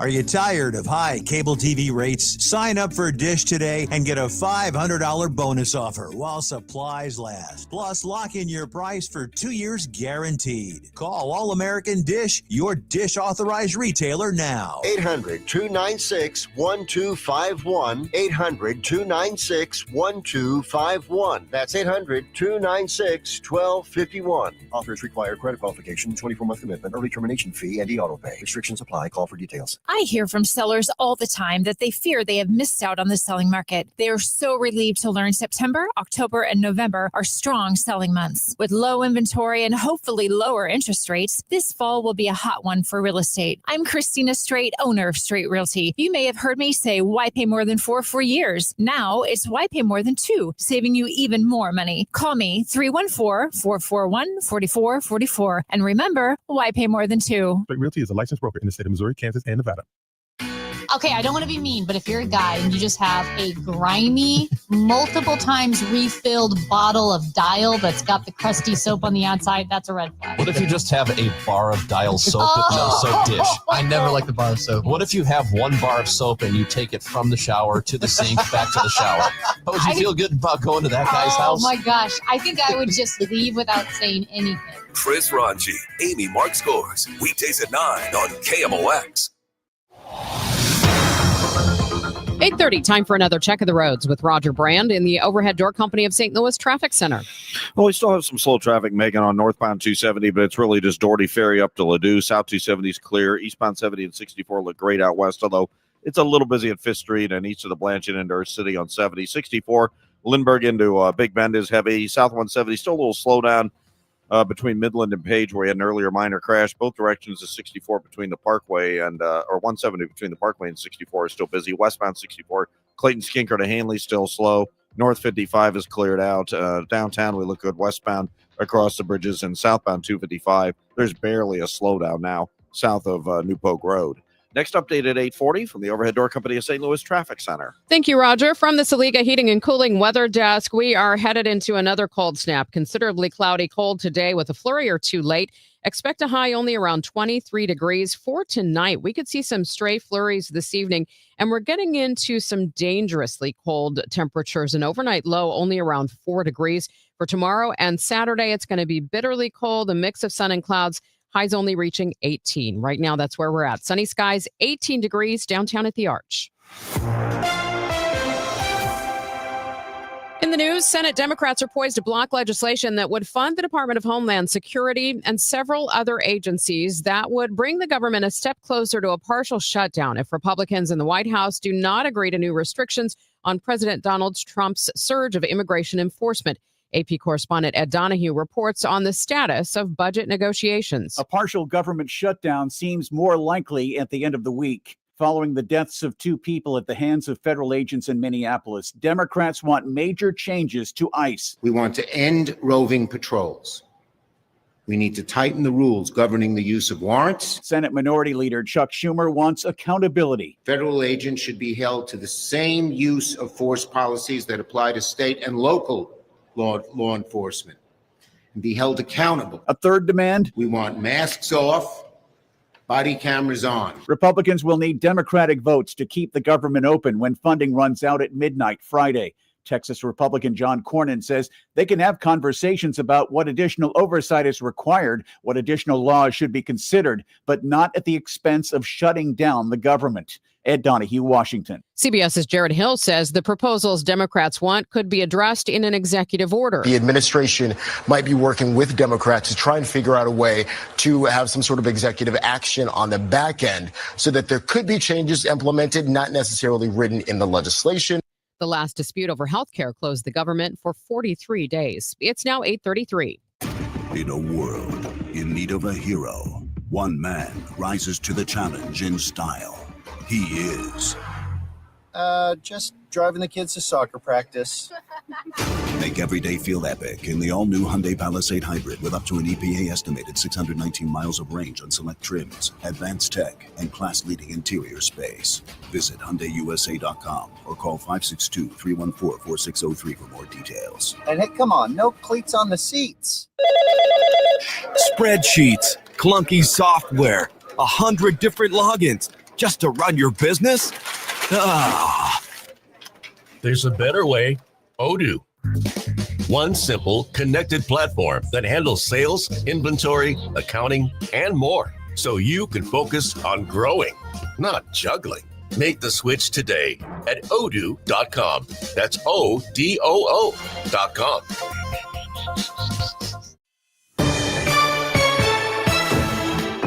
Your Money Report now. It's sponsored by Amen Gantner and Capriano Elder Law Attorneys. Here's Bloomberg's Courtney Donahoe. Auto giant Hyundai reported its lowest quarterly profit in more than 3 years. The company is facing persistent pressure from tariffs. Hyundai says tariffs costed about $2.9 billion last year. Turning to trading, stocks in the green on Wall Street with S&P futures on the rise. A number of tech giants, including Facebook parent Meta, are stepping up their spending on artificial intelligence. By the way, Apple reports quarterly earnings after the closing bell today. A new twist to the biggest takeover drama in years. Billionaire investor Barry Diller approached Warner Brothers Discovery last year, expressing interest in buying CNN. Sources tell the Wall Street Journal no serious action was taken on Diller's overtures, nor it was taken to Warner Brothers' board of directors. Warner is currently in the process of selling its movie and television studios to Netflix and plans to spin off its cable networks, including CNN, into a new company called Discovery Global. Courtney Donahoe, Bloomberg Radio. Hey, Cardinal Cowboy here. Who would have thought a car crash would have led to charities, TV shows, and cheering with the best fans in the world? I'm thankful for every day. And so are my friends at Renner Garage Door. They've been turning garage doors from zero to hero since 1966. With help from trusted brands like Delden, Amar, and LiftMaster, honest family-style service you can count on. So giddy up and get your free repair or replacement quote today. Giddy up! R-E-N-N-E-R, R-E-N-N-E-R. Soulard is going to the dogs. Make sure to bring your four-legged friend to the streets of Soulard for the 33rd annual Purina Pet Parade, the world's largest costume pet parade. It all starts at 12th and Allen, Sunday, February 8th at 1 p.m. And KMOX's own Dave Glover will be leading the pack as the parade's Grand Marshal. Sign up today to march in the parade with your dog. The event supports Open Door Animal Sanctuary. For more details, PurinaPetParade.com. Don't miss this annual St. Louis Mardi Gras tradition, sponsored by Purina. Hey, Jeff, looks like your business is really booming, even in a tough time for businesses like ours. Hey, Mike. Yeah, thanks to LendSeek, our business was able to take care of some outstanding bills and taxes and to purchase inventory and expand our product lines. Wow. You know, my business needs working capital, but only from a reputable company that I can trust and count on. How does LendSeek work? Fast and easy. Just apply at lendseek.com. Their AI lending platform gave my business access to over 100 funding programs with one simple application. And it costs nothing to apply. At lendseek.com, you can receive business funding with no collateral, no prepayment penalties, and no restrictions on how you use the funds. Whatever your funding needs are, seek no more. Our AI lending marketplace has you covered. If you've been in business at least 1 year with annual revenue of at least $250,000, you could get the funding your business needs in as little as 24 hours. There's no obligation, so apply today at lendseek.com. That's LENDSEEK.com. I'm Dave Glover, and I see clearly now thanks to the doctors, Dr. Greg Birdie, Ranjan Malhotra, Robert Brusati, and Andy Royer. You can too. Just go to youridoc.com. I'm John Morgan of Morgan & Morgan. If you've been diagnosed with mesothelioma, call us now. $30 billion was set aside for meso victims. And in most cases, your claim is settled out of court without a jury trial. Visit forthepeople.com for an office near you. For 100 years, you've welcomed KMOX into your cars, your kitchens, and your daily routines. You've trusted us through breaking news, championship celebrations, and the stories that shaped our city. You've listened during moments of joy and leaned on us when times were uncertain. From overnight shifts to early mornings, from one generation to the next, you've made KMOX part of your life. From everyone at KMOX, thank you, St. Louis, for 100 unforgettable years. KMOX, the voice of St. Louis. This is 104.1 FM KMOX. Here's what's happening. The Federal Reserve pushed the pause button on its interest rate cuts Wednesday, leaving its key rate unchanged after lowering it 3 times last year. Senate Democrats poised to block legislation that would fund the Department of Homeland Security and several other agencies. It would bring the government a step closer to a partial shutdown. The Library of Congress adding 25 movies to the National Film Registry. They include The Truman Show, Clueless, The Karate Kid, and Pixar's The Incredibles. Coming up on Total Information AM, 2 big names in your digital life are getting a little more interactive for you. We'll tell you more. First, though, let's get an update on the roads with Roger Brand. He's in the Overhead Door Company of St. Louis Traffic Center. Well, things continue to improve out there, Megan. This traffic reports a service of financial and tax strategies. If you're on northbound 270, it's really just north of Doherty Ferry up through Manchester to Ladue. If you're on eastbound 64 east of Lindbergh, still pretty crowded into Big Bend. South and northbound 170 between the Parkway and 64 is slow. Westbound 64, Clayton Skinker out to Hanley. There's still some volume left over there. North 55 looks good. Downtown, we look great. Westbound across the bridges. The rest of the highways look like we're in good shape. I'm Roger Brand of the Overhead Door Company of St. Louis Traffic Center. Retirement shouldn't feel like balancing a checkbook while blindfolded. I'm Gary Goldberg, and my team helps you see the big picture so you can retire younger, richer, and with less anxiety. Because guessing is not a strategy. Tune in to Wealth and Wisdom with Gary Goldberg Saturday mornings at 7 here on KMOX. We'll see more clouds as the day goes on. It's going to be cold with a high only around 23 degrees. And then tonight, we're going to dip down to a low of 4. Tomorrow, a high of 18. Right now, sunny 18 downtown at the Arch. Music buffs likely know about Pitchfork. Now the online music magazine is going interactive. Plus, there are some changes to another media site, Pinterest. Let's get the latest with Carrie Flynn, media reporter for the news agency Axios. Good morning, Carrie. Hi, good morning. Thanks so much for having me. For listeners who might not be familiar with it, tell us what Pitchfork is about. Pitchfork is just turned 30-year-old music magazine. It's online now. They've had print in the past. It's not really I don't read it all the time. I'll say my husband was a big reader of it because it's more like the indie music. I listen to a lot of Taylor Swift, a lot of mainstream. What Pitchfork is really known for is discovering new artists. And again, those independent hip artists, that's what they've been doing for the last 30 years. They got bought by Condé Nast, the big magazine conglomerate, a little over 10 years ago. And so they've been on a new journey as part of a conglomerate. And 2 years ago, they got folded into GQ, the men's magazine owned by Condé Nast. There's been a lot of change over at Pitchfork, but again, they've been around for 30 years and really are at the kind of forefront of new artists. Tell us what they're doing when it comes to trying to connect more with the people that use them. So this week, they launched their first ever paywall. And that's a big deal in online media, right? You're essentially restricting your content for a price. It's something that Condé Nast is very familiar with. Other their publishers do that. And Pitchfork decided to do that. But what's interesting about it, it's not just limiting the access you have to content. They added interactivity to it, as you said, so that people can essentially pay to participate, not just read. One part of that is that you can rate albums yourself. Pitchfork is known for giving 0 to 5-star reviews on albums. It's one of their kind of, again, their signature products. So think of what they do is kind of like Rotten Tomatoes for music. What Rotten Tomatoes does for movies, Pitchfork does for music. What they're doing now is that not just their staff will be rating albums, but you, if you're a paying subscriber, you could rate the albums yourself, and they're going to show an aggregated score of that. What you'll also be able to do as a member is comment on the site. That's something that when I spoke to the Pitchfork editors, they said is really important for them and really a philosophical shift. They have been known to be, they're ahead of the game. They're the tastemakers and everything. And they kind of put their stuff out there and they're like, here you go. And they don't really have this conversation with their audience. Now with this new paywall, that's what they're really encouraging, creating a community. I'm curious if you're seeing more online publications and social media sites looking for this greater sense of community and connection.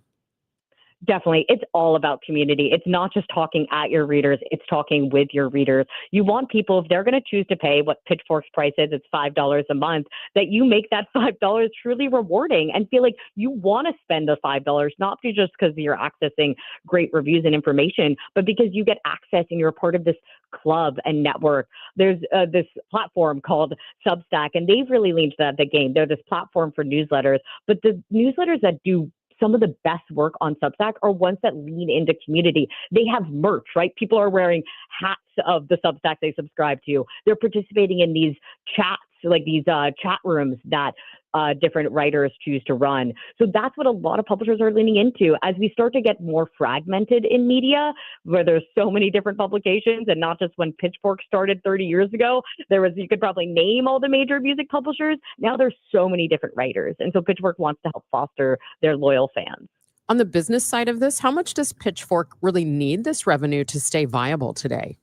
The ad market is really tricky these days. Like I said, there's so many different outlets and places that big brands could spend their money. So relying on that traditional system that media has run on for many, many years now of ad revenue is not as stable as it used to be. So they're very much diversifying their revenue. They want to get that subscription base. It also feeds into each other. When you're a paying subscriber, that means that they have your name, they have your email, they have your location. That also makes it really insightful for advertising. So that really helps build each other. I also heard from the team that they want to get more into live events. It's something that Pitchfork used to be known for, their big signature music festival.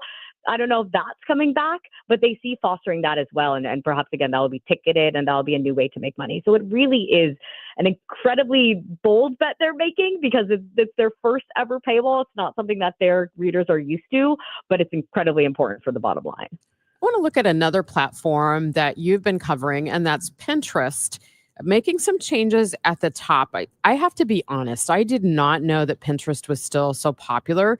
So I'm really curious to learn more about what they see their business model going forward. Pinterest, I have been fascinated to watch their rise as a company. You know, they're publicly traded these days. And I'll chat with people who'll be like, wait, Pinterest still popular? I'm like, yeah, it's actually a publicly traded company. You can buy Pinterest stock if you're so bullish on it if you want to. And they last reported in their earnings, they have 600 million monthly active users. They do have, they're not as big as Meta, as Facebook, obviously, but they still have a really sizable population. What's different about their model versus others is they're really leading in the shoppability. The fact that you may have used Pinterest to turn to inspiration where you just got engaged and you're thinking about planning your wedding. You go to Pinterest and you're like, what dress do I want to wear? What flowers do I want? They not only want to provide that inspiration, they want to turn it into a transaction. They're like, here's where you could buy that dress. And maybe that's a little extreme to say you'll buy it on Pinterest immediately, but they want to help really connect that commerce element of it. And that's where they see themselves being more useful as a tool for people, but also clearly would be a great financial win for them if they can help really do that end-to-end discovery to buying. Which part of their community, which segment is asking to have that experience? good variety of people. Really, we're so used to now doing more online shopping, though I will note that the vast majority of transactions, I hear this again and again from brands, do happen in person, right? Even though we have this rise of online shopping. But people are more used to swiping on their phone and click to buy. Companies like Shopify have helped do that. The fact that you could buy something on your phone, you're using something like Apple Pay, and it's such a seamless experience.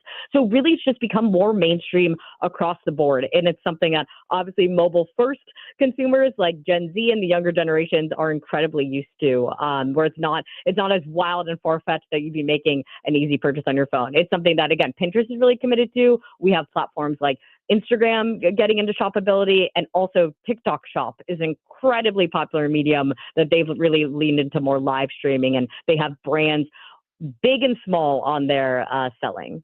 Well, and it's interesting when you look at the new people that Pinterest has brought in, Lee Brown, formerly of DoorDash and Spotify, and then also one of their new marketing folks from Amazon.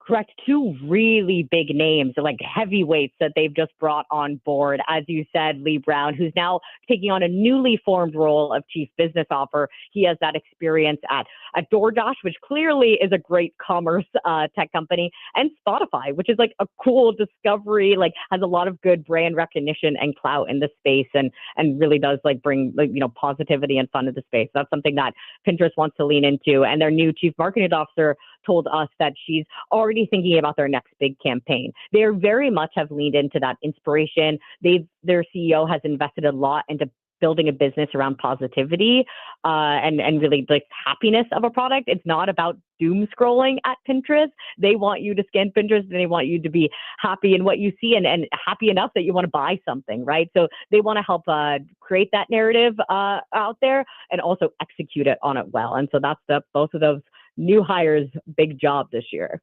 That is Carrie Flynn, media reporter for Axios. Carrie, thank you so much. Thanks so much for having me. Still ahead on Total Information AM this hour, new federal work rules for food benefits kick in this weekend in Illinois. It's already happened in Missouri. We're going to get some perspective from Operation Food Search COO Carlton Adams coming up next here on KMOX. Big game, big screen, big energy at Ballpark Village, Sunday, February 8th. Enjoy the big game like you're in the end zone, featuring in-arena touchdown celebrations, fan cams, contest VIP packages, and more, hosted by RDJ and DJ Dex. Save up to $10 on tickets with code KMOX. Tickets and event details at stlballparkvillage.com/events. For more information, KMOX.com/events. I'm Megan Lynch. Thanks so much for joining me this morning for Total Information AM here on KMOX. New work rules for federal food assistance, commonly called SNAP, start this Sunday in Illinois. The U.S. Department of Agriculture has said it's an effort to root out fraud and people taking advantage of the system. The rules expand work requirements for adults without young dependents, requiring paid work, volunteering, or training for at least 80 hours a month. The same rules went into effect in Missouri at the beginning of November. So let's talk about it with Operation Food Search COO Carlton Adams. Carlton, thanks so much for your time this morning. Thank you, Megan. What have you seen in Missouri, for example, since this went into effect? It went into effect in November? That's correct. So a couple of things have happened. As you know, in Missouri, we were also impacted by a tornado, and we still feel some of those effects. But to your point, with the increased work requirements, there's an expectation that up to 150,000 Missourians could lose some or all of their benefits. And that's about 1 in 4 that are using SNAP benefits now. Part of the reality on the ground, also to your question, is that we have seen continued increased volume at primarily food pantries, but also food banks that are trying to get more food in so that we can serve the community through our agency partners like food pantries. And that has been consistent really since last year and primarily in the last quarter of the year. And that continues to be the case. When you look at who is primarily impacted by this, give us a picture of the individuals that have been affected. So when we think about who, in fact, gets SNAP benefits, there are a few things that we need to keep in mind. So when we take a snapshot of who receives those benefits, more than 40 million people across the country receive the benefits. 16 million of them are children, 8 million are seniors, and 4 million are non-elderly adults that have disabilities. So it's very significant.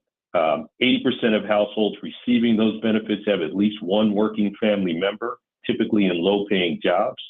So, again, if you look at a distribution of who receive the benefits, out of 100 people, 39 would be children, 20 would be elderly folks, and 10 would be disabled people that are unable to work. Based on what you've seen in Missouri just over the last couple of months, how do you think this could impact Illinois residents in our area?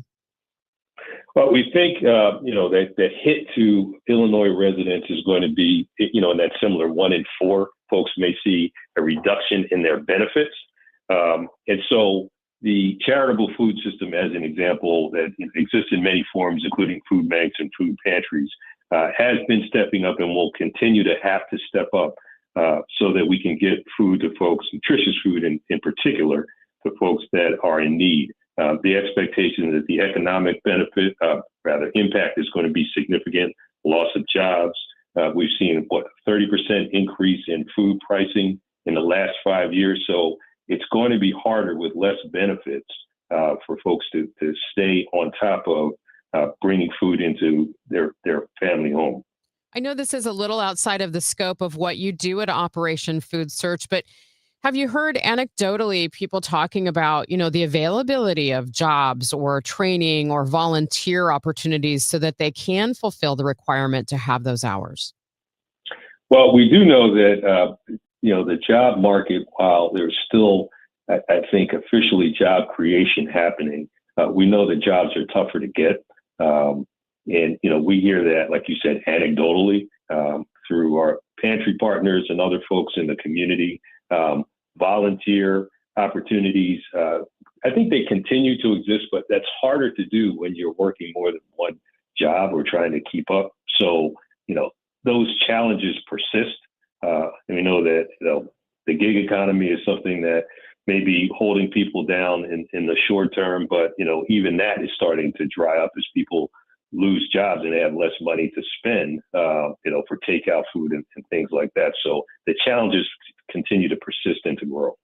You mentioned, trying to step up and help people who may be impacted by this. How will it impact Operation Food Search's work over the coming months?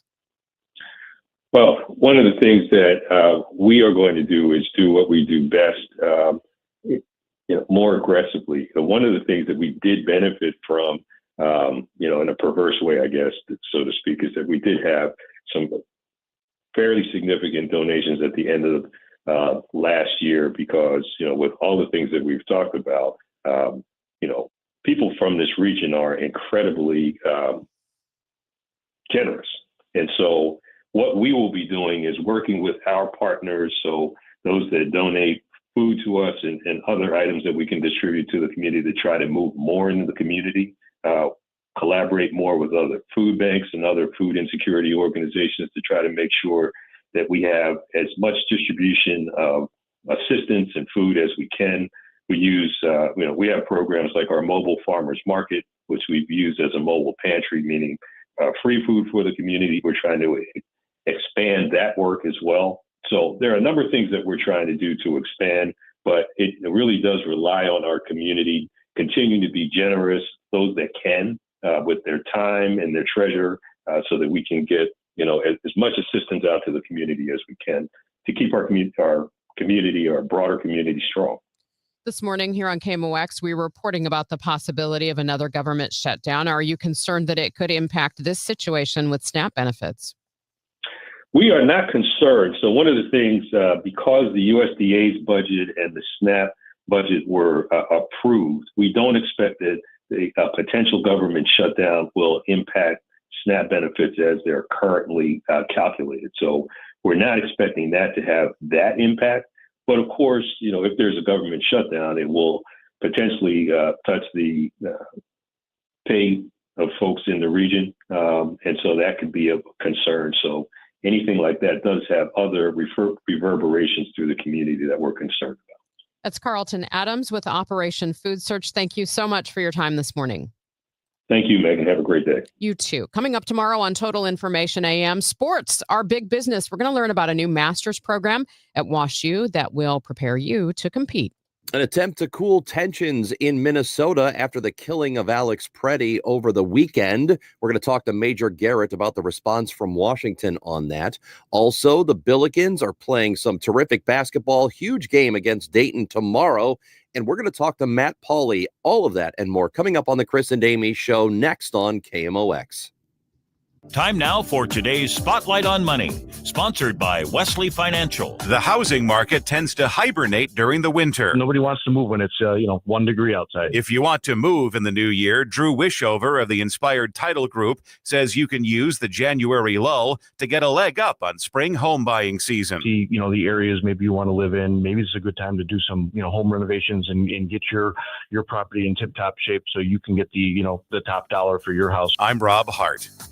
Wesley Financial Group is not a law firm, and Chuck McDowell definitely not an attorney. This is Chuck. If someone talked you into buying something really silly and you want to get out of that silly little thing, my advice, get the facts. Call me and I'll send you our timeshare exit kit absolutely free. Inside, you'll learn how timeshare works and all your options for cancellation. Call Wesley now for your free timeshare exit information kit. 800-38